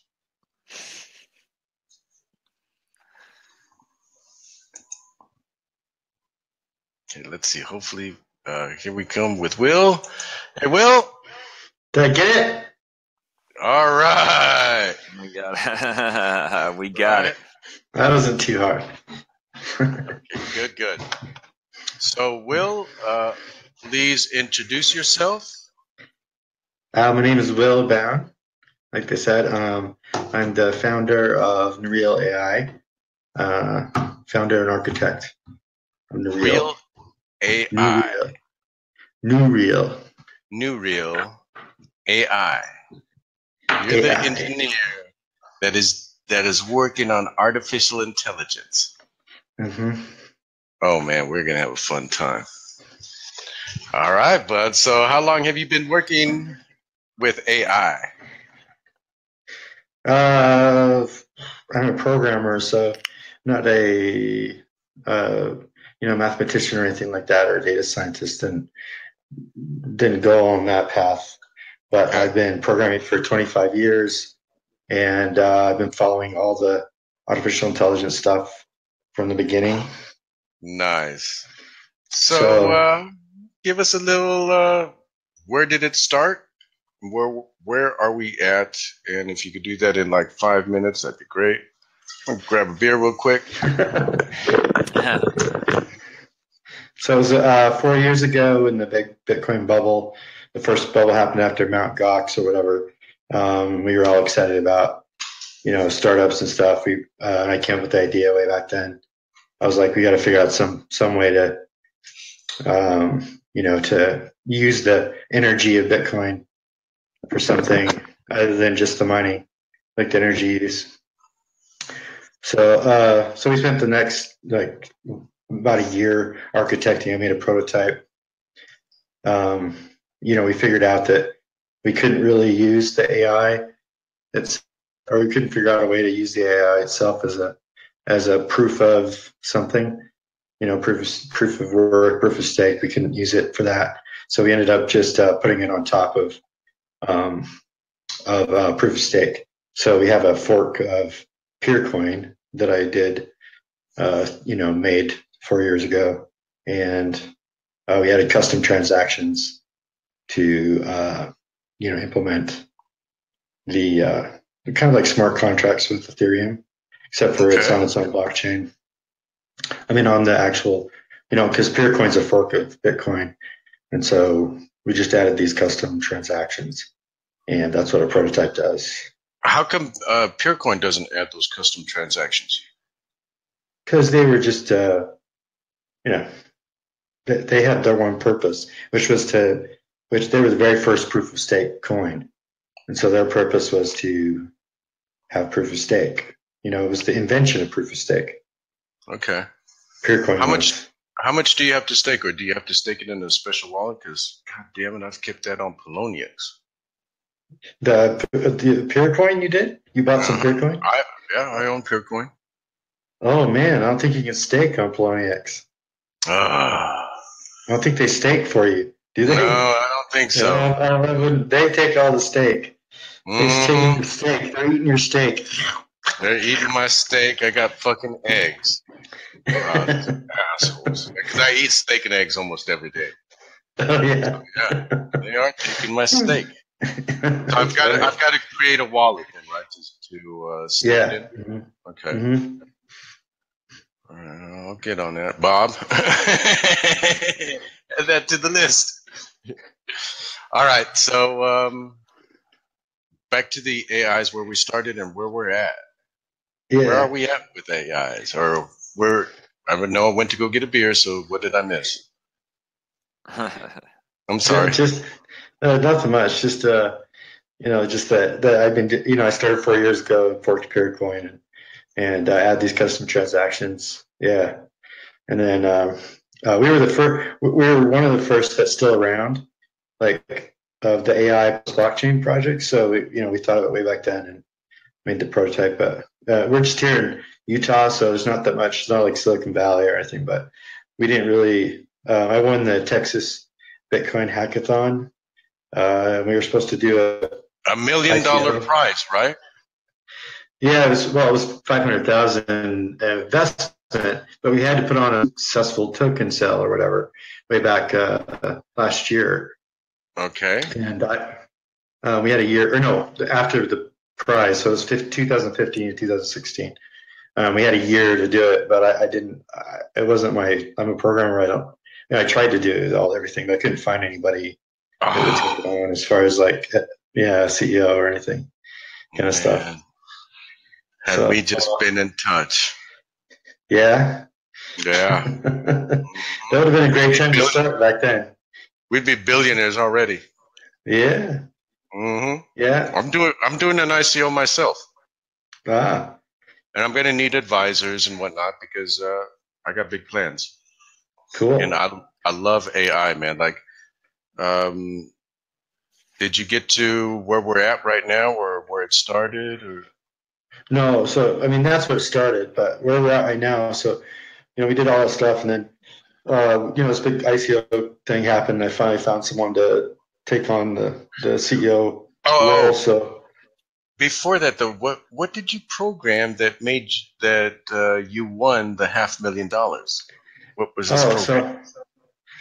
So it's the Neureal architecture. So what I've architected over the years and those custom transactions. Basically, it's a competition. It used the blockchain as a competition for prediction specifically. So the key thing about our project that's different than other AI projects out there is that we're building a blockchain that's optimized for high speed and accurate predictions of live data. So live data is like, stock prices or cryptocurrency prices or. Okay. So this is interesting because currently when you mine a block, you're really confirming a bunch of transactions that have happened, and one of the drainers on Bitcoin is the power drainage that is needed to keep the system going. Mm-hmm. And you're talking about making a blockchain that you don't really mine transactions, it mines predictions. Yeah. So there really is no wasted electricity. Nope. Okay, man, that's a fucking fascinating concept there, idea. Like, tell us more. How does it happen? Yeah. So, I mean, it's pretty simple. I mean, to me, it's simple. Yeah. Okay. It's not simple to me, bud. So so proof of stake protects the coin itself in the normal Bitcoin, way. So the security of the coin. How does it protect it? Because it is locked up? Yeah, it's ownership. So with proof of stake, if you're not familiar with that, proof of stake protects by doing. It's the same thing. Anybody can be a miner, basically, in proof of stake. Mm-hmm. So when you have to run a client. So when you run a full node on proof of stake and you stake, like what we talked about earlier, so you get the stake and not Bittrex or whatever. Poloniex. The Poloniex. Then what you're doing is you're actually mining. Like your machine is mining just like in the Bitcoin network. But you just don't, the way it works is based on the amount of coin you hold. Mm-hmm. Yeah, the actual number of coins you hold, it reduces the difficulty. It reduces the difficulty by the number of coins that you hold. Mm-hmm. This is I've wondered about this because even Bob, we've had this discussion before, between proof of work, because Bob is a proof of work guy, right? Mm-hmm. And proof of stake, I have a limited understanding of that. And my understanding is that I just put it in this special wallet, it syncs up somehow. And what I don't get, though, is how it uses that information to crack a block or make a block or be part of a block by just staking it. Like, what happens in the background? So it actually, it's, how like a regular proof of work. So in proof of work, you're trying to find a hash of the block that is below a certain difficulty, which is like the value of the hash is actually lower than whatever the difficulty is set to or is at the currently, right? So okay. If it's higher, if it's higher, I mean, difficulty is not the right, it's the opposite. So basically, if it's a higher hash number, it's easier to find the hash, right? Yeah. So as the difficulty changes for Bitcoin, let's say, if the difficulty raises, the more people mine, the difficulty goes up. It becomes the number you have to get to be able to make the block goes lower and lower and lower and lower, which is harder and harder and harder to find, right? And so it's like you have to try more times before you're going to find that. And that's normal proof of work. But on proof of stake, like every person has a different difficulty, and that difficulty is determined. Yeah, it decreases in proportion to the number of coin you have relative to all the coins or whatever. So like it's called reduces it. So that way you can actually mine it on a CPU. Like if your difficulty is low enough, like you can just mine on a CPU. So anyway, how does it do that now? How does it mine? It does the same mine. It's just trying to find. It has the block for the current candidate block. So everybody has a copy of that, right? I mean, they may be different, but everybody's like, I'm going to make my. Well, they are different because you put your own public key in for the Coinbase transaction. So you put that in, and that makes your block unique compared to everyone else's. So you sit there and you try to hash the block. So you're basically a miner, and just like in Bitcoin.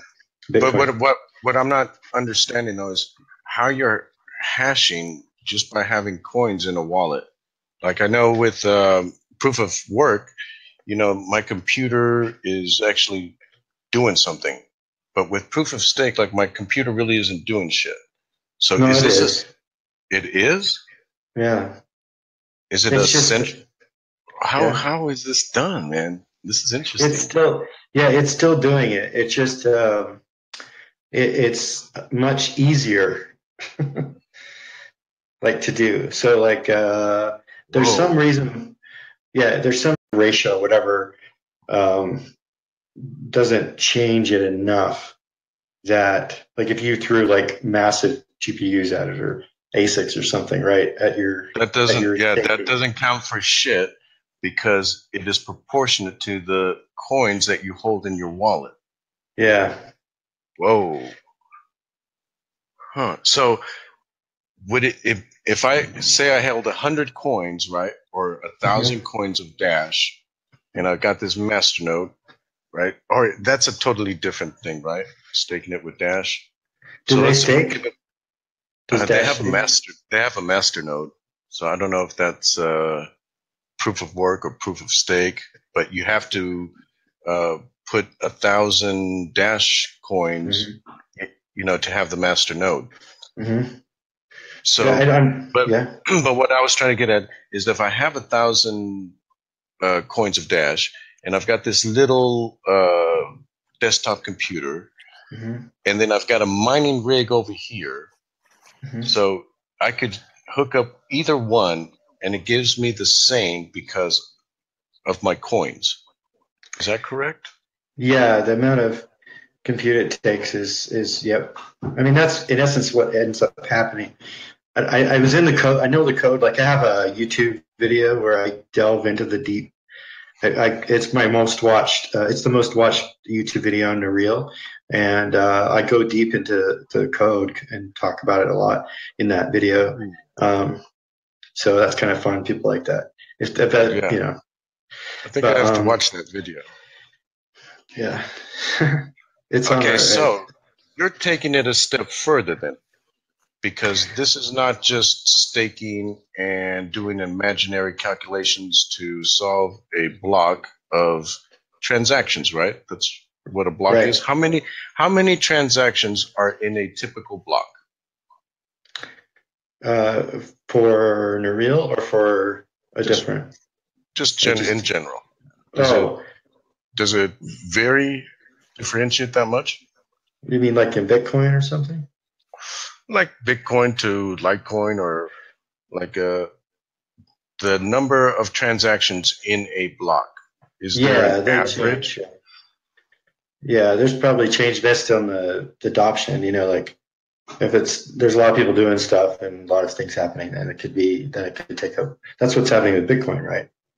So like you put in your transaction and it's like a day later, it's like finally goes through or something.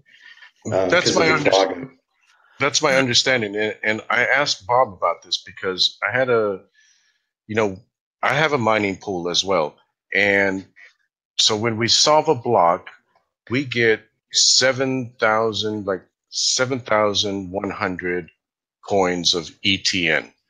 Oh, okay. But I was wondering about that because when I sent Bob some money, the transaction only cost me like 0.2 of an ETN. So I'm thinking back in my head, like, oh my goodness, like this is not sustainable. If every transaction the company only makes 0.2 of an ETN and they're paying out 7,100, what the fuck is this all about? But then Bob says, no, it's not just one transaction. In a block, there could be millions of transactions, and if they're getting a percentage of all those millions, then they can afford to pay out 7,100 coins. That is my understanding. Am I right or wrong? Not really millions of transactions, but there is a number of transactions, and each transaction does have a fee associated with it, right? Yeah. So, but the thing is, all these transactions, they go into a block, and then they have to solve the block and put the block on the blockchain. Mm-hmm. I just want to make sure that they're taking enough fees to be able to pay out the 7,100 coins. Because if not, it's a fucking Ponzi scheme, and we're all going down in flames, right? Will, what say you? Yeah, I mean, it's money from nowhere. It prints out money from nowhere. I mean, well, the coins are already. Sure. I mean, but if you look at the 21 billion supply using Electro Neum, right? Those coins were already paid for in ICO when everybody donated their money. Okay. They're already prepaid for, right? Okay. So those coins are going to be distributed at a set rate, which is why the difficulty also fluctuates up and down based on the number of miners that are calculating to determine to ration out those coins at a specific pace to sustain the life of the coin. Yeah, but at the end of the life of the coin, man, if the miners are still expecting 7,100 coins and you're only making 0.2 of a coin, dude, you're gonna blow through that really fast, right? So it made sense to me when you told me there were more transactions in a block, and since they were getting a little piece of everything, that's how they could afford to pay it out. And well, that made sense to me. Look at all the transactions that are happening on Cryptopia. Just the last couple days, everybody buying and selling, sending Electro Neum everywhere. There's a fee associated to all of that. Well, yeah, and Cryptopia even charges more, because when I sent you that on Cryptopia, they charged me 10 ETN, and when I sent it to you through the app, it was only 0.2 of an ETN, and I was like, ooh, I like this. I'd rather send it through the app than through the exchange, because fuck paying 10 when I can pay 0.2. But I just want to make sure, like, as an investor, like, I want to make sure that they can cover that. By the time they run out of coins, you'll run out of life. Well, big deal, because hopefully I'll have grandchildren, and they'll want the coins. Yeah, I just want a sustainable business model, dude. Like, why can't we come up with, the company makes money, we make money, everybody makes money? Great. I like that. That's what I like. So tell us about this. It sounds like you're talking about a centralized system, sort of. Like when you're talking about a company, like one person. So on the Bitcoin blockchain, for instance, like whoever mines or gets to mine the block gets the money. So it could be anybody. Yeah. It could be anybody. It could be you. I'm not opposed to that. I'm just saying that when they do pop a block and they get their Bitcoins or ETN or whatever they're mining, I just want to make sure that the blockchain is making the justification, or it's not just printing it out of thin air. Like it gets it gets the fees. Okay, but it gets the fees from the transactions that the miners are going to verify or validate. Yeah, and the way I see what you're talking about is that it's the underlying value of the system. So like the value of the system is that for Bitcoin was the first one, which is the transactional capability. So the fact that you can trade with someone, and be secure in that. So that's the underlying value, and that's reflected in the fees is kind of what you're saying. And so the fees represent that, but you have to start somewhere. So like if Satoshi Nakamoto, nobody knows who he is. And so there's nobody, I mean, somebody owns that, but maybe they don't, or maybe they died, or maybe they lost it in the trash somewhere, all that Bitcoin.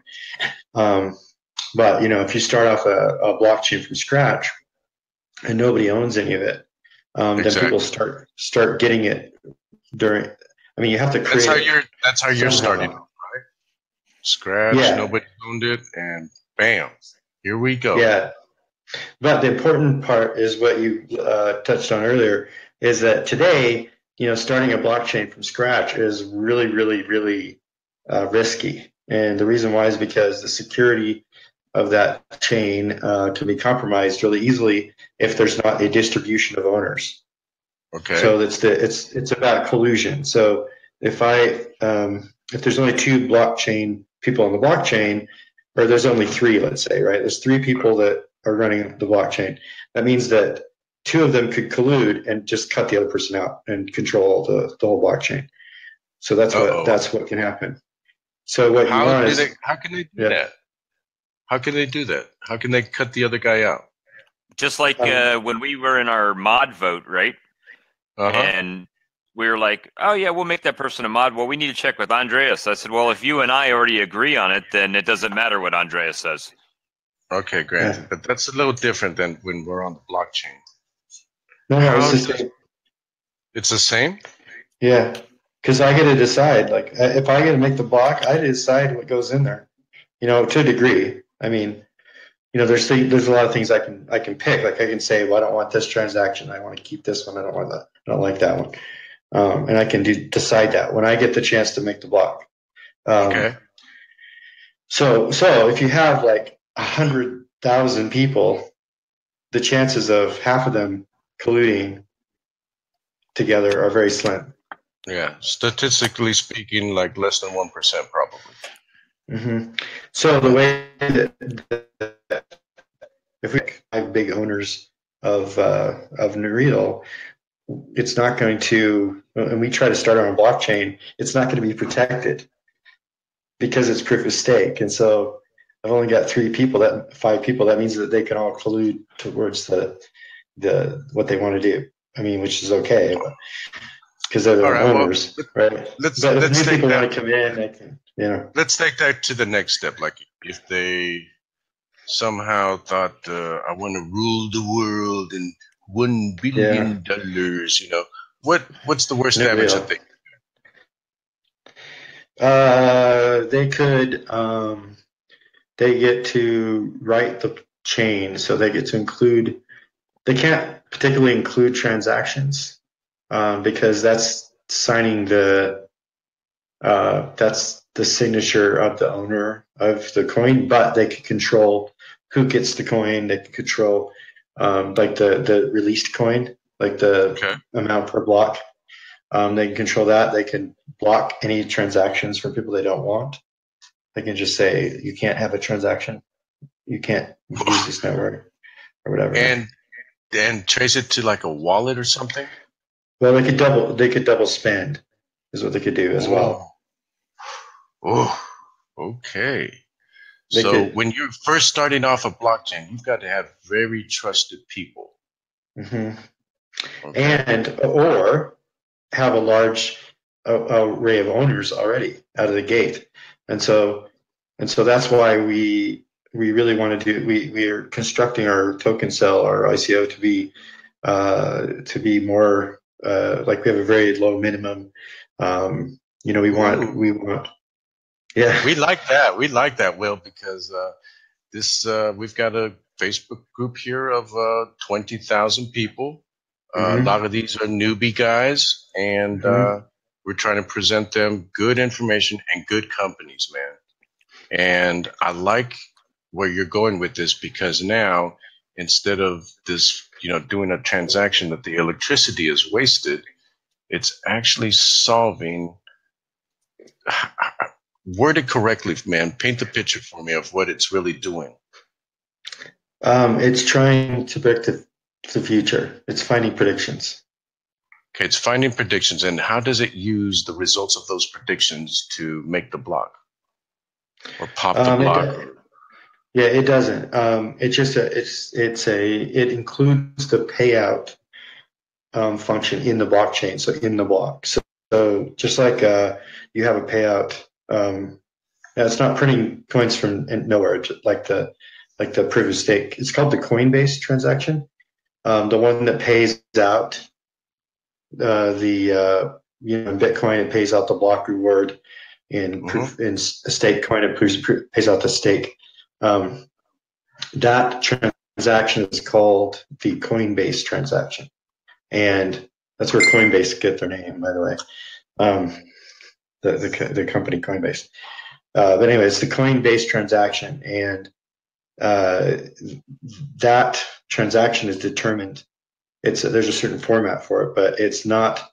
It's a blockchain transaction, not a signed transaction from a particular wallet, right? No, from a particular wallet. So I'm just saying that there's another transaction on our chain that pays out the winners or the people who predict the best on the network. So it's a competition. And so, whoa, Bob, what do you think? Are you following this? You better be following this. Yeah, I'm listening to him. I'm trying to put my mind around what he's saying here. All right, so break it down what he just said to me, and I want to see if you understand it and can give me insights. Well, what it sounds like to me is that obviously whatever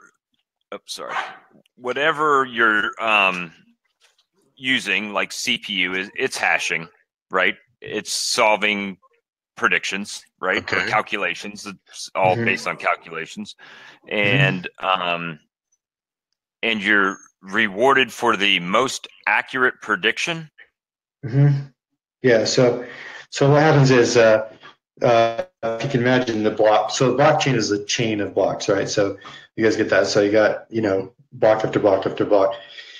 So if I put my prediction for a future block, like the data stream. So there's a thing we have called the oracle, which is the consumer, the person that puts up the price of Bitcoin to USD on, or USDT, I guess, on or something on Poloniex. So somebody puts up that data stream, the price, right? Okay, so the price of the trade, put that data up onto the and then they provide money with it. They provide a real token with that, and then the blockchain itself so in block number one, everybody puts predictions for the future data. So what's going to happen in 10 minutes or a day or whatever. Okay. So this is going to be the price, right, in 10 minutes. So everybody puts their candidate prediction up onto the blockchain. Predictor A, predictor B, predictor C. Everybody puts their candidate predictions up, and then when the actual event happens and the price is known, the blockchain pays out based on which you're unicorning a little on us. There's a whole mathematical calculation thing going on there, and we call it the PCC.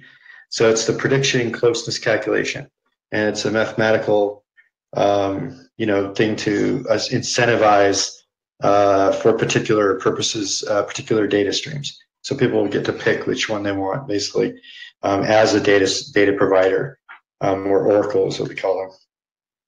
Okay, so hypothetically, there's no oracles when you start up. You don't have any contracts, any company, right, that is putting out their bounty for you to predict and solve. Then how does the blockchain function?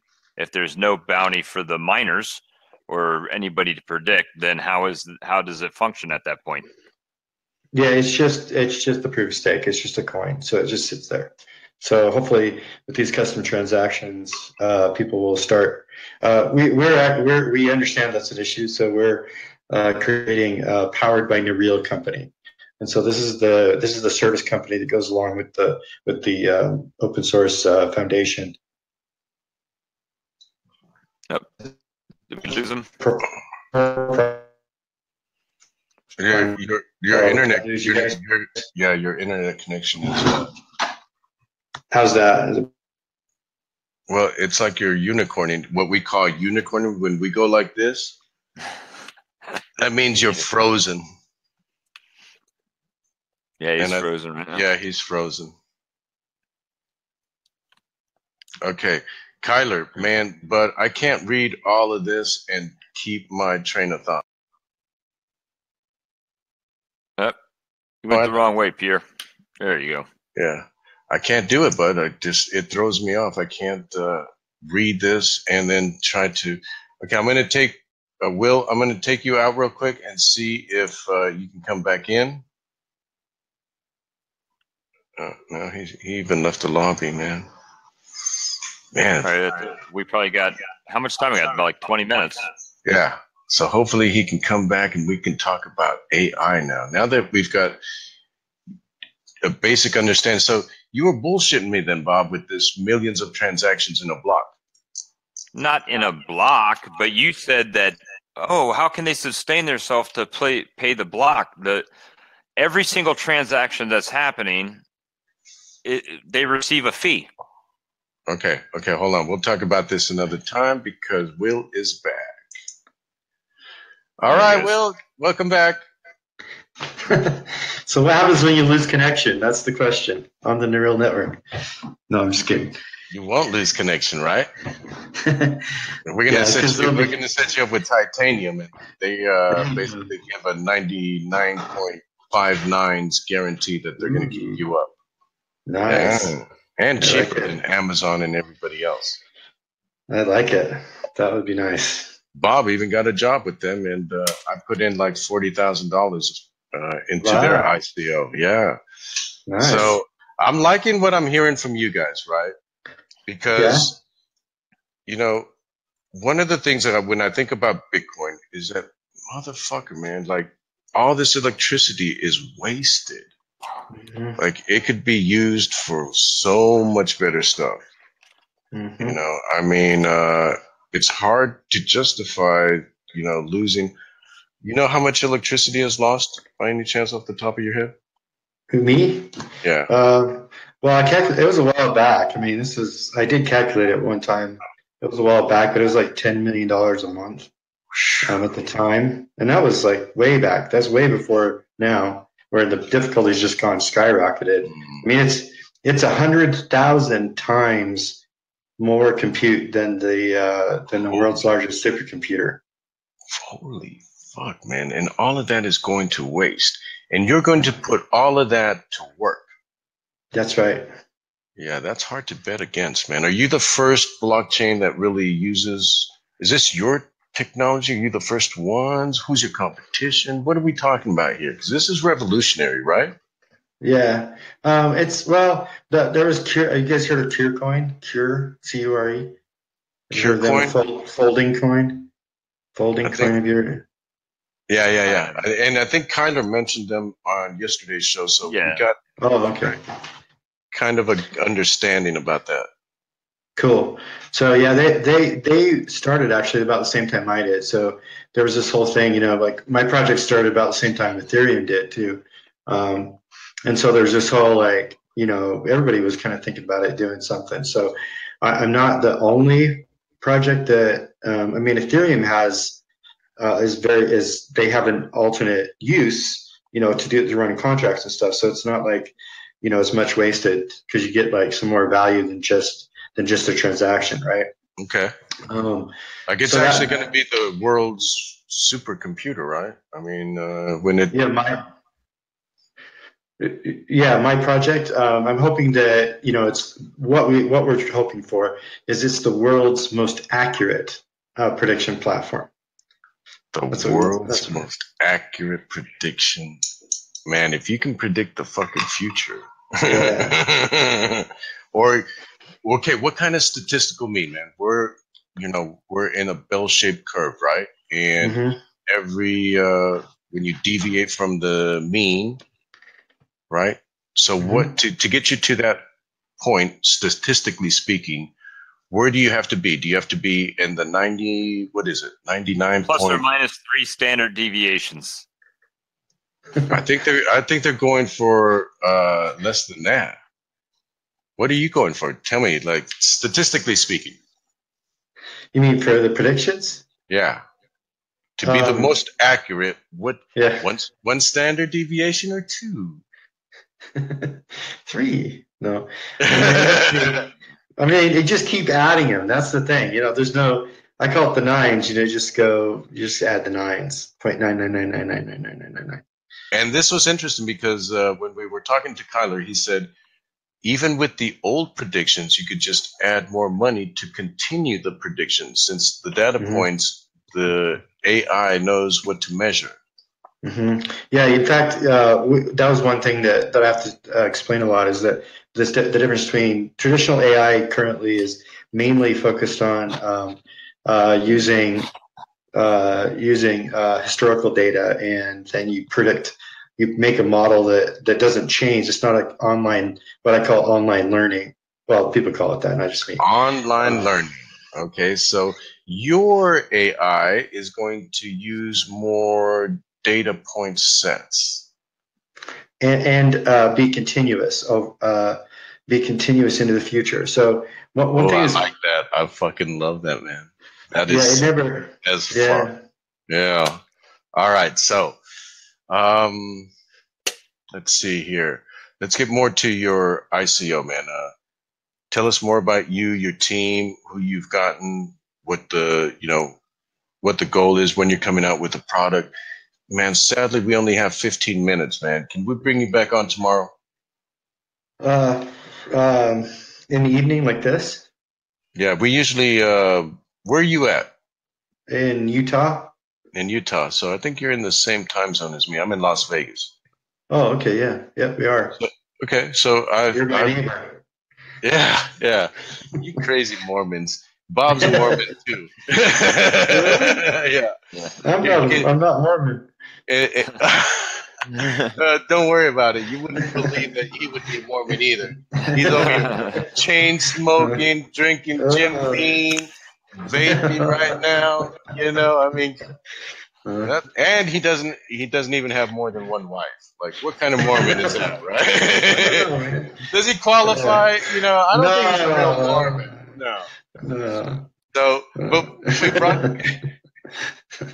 we broadcast from 6 p.m. to 10 p.m. man, every day. And whenever we can get you on, man, we would love to have you. And like, we don't want this to be a one-time thing, man. We want this to be like, we want to follow you through your journey and learn from you, have wild discussions, do with AI. Love, let's talk more AI, but I do want to get back to you and let you promote your company and everything. We've got 13 minutes, bud. You think we can do it? Yeah, sure. But we want to bring you on tomorrow. Okay. All right. Okay. But as long as you can, man. Even if you can just pop in for like 15 minutes, pop in, man. Okay. Cool. So tell us about your company. So we've got me, the founder. There's two other founders, but they're not fully a part of the project anymore. Although one of them is still around. We have Jen Grayson. She's our CEO. She's bringing in a real humanitarian aspect. We want to predict hurricanes and set up things where, I do have a problem with that, man. Like, are you taking resources away from yourself, like developers and stuff, to go on the hurricane thing instead of sealing up the lift deal?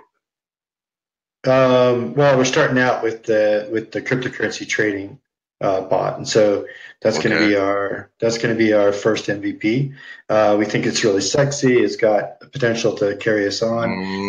It's a really good business case. It's a real proof of concept that is like super hard to like do, because you got to compete with everybody else out there. It'll prove the platform one way or the other, and that could sustain you to do this hurricane thing. Yep. Yeah, like, what do they call that? Pro grata or free or, whatever. But you got the Lyft people talking to you too, man. I just want to make sure that the Lyft people are taken care of, because, okay, if the stock thing or the cryptocurrency trading thing doesn't go, at least you can fall back on the Lyft people, and we're still off to the races, and we're helping humanity, on the side when we can. Yep. But let's take care of business and our stockholders. What say you? I agree. That's what we're doing. So we're making that powered by Nereal. The service companies can be for profit, raising money, whatever, do the basic stuff and they'll be the ones working with Lyft if they, if we can get that worked out. But it's not taking resources. This other one, this hurricane thing, is not taking resources. No, it's a good. It's just kind of, we got it as a little. If you look at our timeline, we've got it as little underneath the thing. But it's we need to have those MVPs. We need to have proofs of the platform, and it offers an alternate type of prediction thing that we can test out. So we'll want to cover all the bases as far as the infrastructure. So you're also using it as justification or as an example of, hey man, our prediction is better. It's proof of stake work. I mean, proof of work, right? Because here it is, proof of prediction. Yeah. Whoa, you better trademark that, proof of prediction. POP, pop. Pop. Ooh, that is sexy. We're gonna pop it. We're gonna pop it. Proof of prediction. Yeah. Okay, so sorry to interrupt you, man. Keep on going. No, that's good. That was good. I like that. I didn't really think about that till just now, but yeah, because you know what? I had Titanium on here, man, and you look through their white paper, and they trademarked the shit out of everything. Yeah, like what he couldn't trademark, he wanted to trademark. Yeah, so that's a good one. Man. Proof of prediction. Man, I can fucking trademark it. I can get my attorney. All right. I can do it if you want me to. He's a little pissed at me, but he stole all the Neos I gave him. Oh, no. Yep. No. Not Neos. Okay. Go on. Well, and somebody also asked about what you think about the Neo. Where was it? They AI have division. It's on the screen. Neo AI. Neo's AI. Oh, deep brain chain. Yeah, we looked into that. Excuse me. So they fit within a couple of the other projects. There's like 20 projects doing AI now, like AI, some sort of AI thing with blockchain. So Neo kind of fits in that one where they're concentrating on neural networks and a particular architecture for those neural networks, and using blockchain to coordinate the models to do kind of a collective models system. And ours is agnostic to the algorithm, agnostic to the action. Yeah. That means that. Yeah, exactly. Thank you. Yeah. It means like it doesn't matter what particular AI algorithm you use. Our blockchain is only about the results.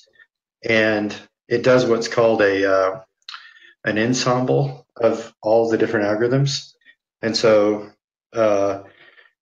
it's kind of the last piece, the blockchain itself. And so what that means is that even if new algorithms happen out there in the future, it's more future proof because it's not tied to one particular architecture or one particular type of network or something. So yours is a chain that crosses over all the other chains. Yeah, that's right. It kind of glues them together in a sense for a particular purpose, which is the prediction. That is sexy. So we can use a lot of these. Where in Utah are you? Salt Lake City. Salt Lake City. Okay, because it looks like we're going to go visit the CEO of Titanium in LA, and then Bob. We could go to Salt Lake City. It's not that far from Vegas. Yeah. We'd like to come see you, I think, man. Keep on going. Cool. Sorry about that. No, that'd be cool. Right on. Keep on going with your company. So we're just we got a collective. We've done kind of a friends and family. I've been working on this forever. Put my own money into it and different things, much as I could. How much have you put in? Just money wise. Money wise.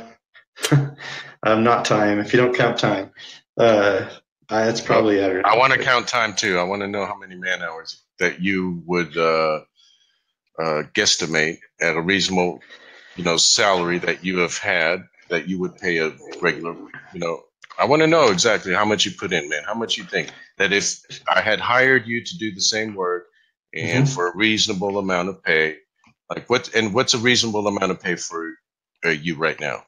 6 figures? No. I mean, yeah, but no. Okay. I can't, for a startup, I can't charge that. So why not? Because it's like, you got to make sure the thing starts. So all right, how much are you basing your pay on? So I've been tracking, like when we won the hackathon, and or even before that, I guess we got this whole system for tracking from David Johnston, and they used it in Ethereum, I guess, and I updated it. What are they tracking?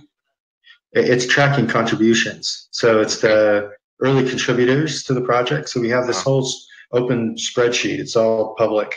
We're very transparent. You can go look at it. I've got the link. So you can actually calculate exactly how much I've put in, and you can see exactly. Exactly how much I put in. I've tracked it. So how much is it? And add your time though. Add your time in. This is everything. Well, it is split into two actually. It's split into time and money. So for the time, it's let's see, 5,703 currently. Hours? No, NECP. So we're tracking with a ERC20 token. Okay. So 5,703 times at $15 each, which is $85,000. Okay. That's time. The coins are costing $15 each, or your time? That's just the rate for those. So if I was to put money in, I would calculate it at that rate for the early contributor. So so me right now, I've got $389 wise for 5,835. So I only put 5,000 of dollars in, and then about 85,000 of time. Oh, okay. So you put in some time. I like that. Okay, so this is your baby? Yeah, I was one of the 3 original founders. Okay, what happened to the other 2? I heard you tell me earlier, but let's get them out of the way real quick. Yeah, about 2 minutes. Oh man, damn. Yeah. All right, let's skip through all that. Okay. When are you coming out with it? And is there a website? Give me the website, man. I know there's a website. Yeah, Nereal.net is the regular one. We have Nereal.ai and Nereal.io and all that. So NEUREAL .net. REAL.net. What happened to the .com? We couldn't get it. Somebody has it locked up trying to sell it. We haven't been able to buy it yet. So they're trying to lawyer Chris probably. Trying to milk you probably, right? Wanting $100,000 or some bullshit. Yeah, something like that. Yeah, guys. So this is Nereal. We hope to have them on tomorrow, and really to follow their project. This is really interesting, guys. They're using the blockchain very differently, and this time the electricity to mine a block is not going to waste. Guys, that is sexy as fuck. If these guys can pull this off, this thing is a fucking rocket. All right, because there's millions of dollars wasted on fucking mining. That's stupid. All of this should be doing something, and these guys have figured it out. I like this, man. Now if you could just move it to proof of capacity where it uses 2 watts per hard drive or something like that. Oh yeah. Yeah, we tried to figure that out. We couldn't at the time, but hey, Will, the guy that I retained or haven't retained officially yet, but was telling me about blockchain and mining in space. Blockchain and mining in space. That would be awesome. Yeah, like a little desktop would be equal to the same thing as a rig and not use any more electricity. Yeah, you could shoot it up there. You'd have the heat would be a problem because it's it's freaking cold out there. So like you just produce heat. That's not a problem. The energy you get from the sun, you do solar power somehow. Get a big you have to have a big thing to power it. No, but the way that it was solved or some bullshit wasn't just the chain. It was solved through space. This was really weird, man. Like, yeah, he was telling me that this technology is coming out within the next 6 to 12 months, and steering me away from doing my own blockchain currently because it's going to be a waste. And he's got a 12-team blockchain developer company here in Vegas. I guess I need you as a advisor to make sure that this isn't pie in the sky type of stuff. Yeah, I'd love to look at that. That sounds pretty trippy. Yeah. I'm very skeptical about everything. Okay, good. I like that. Yeah. You can play devil's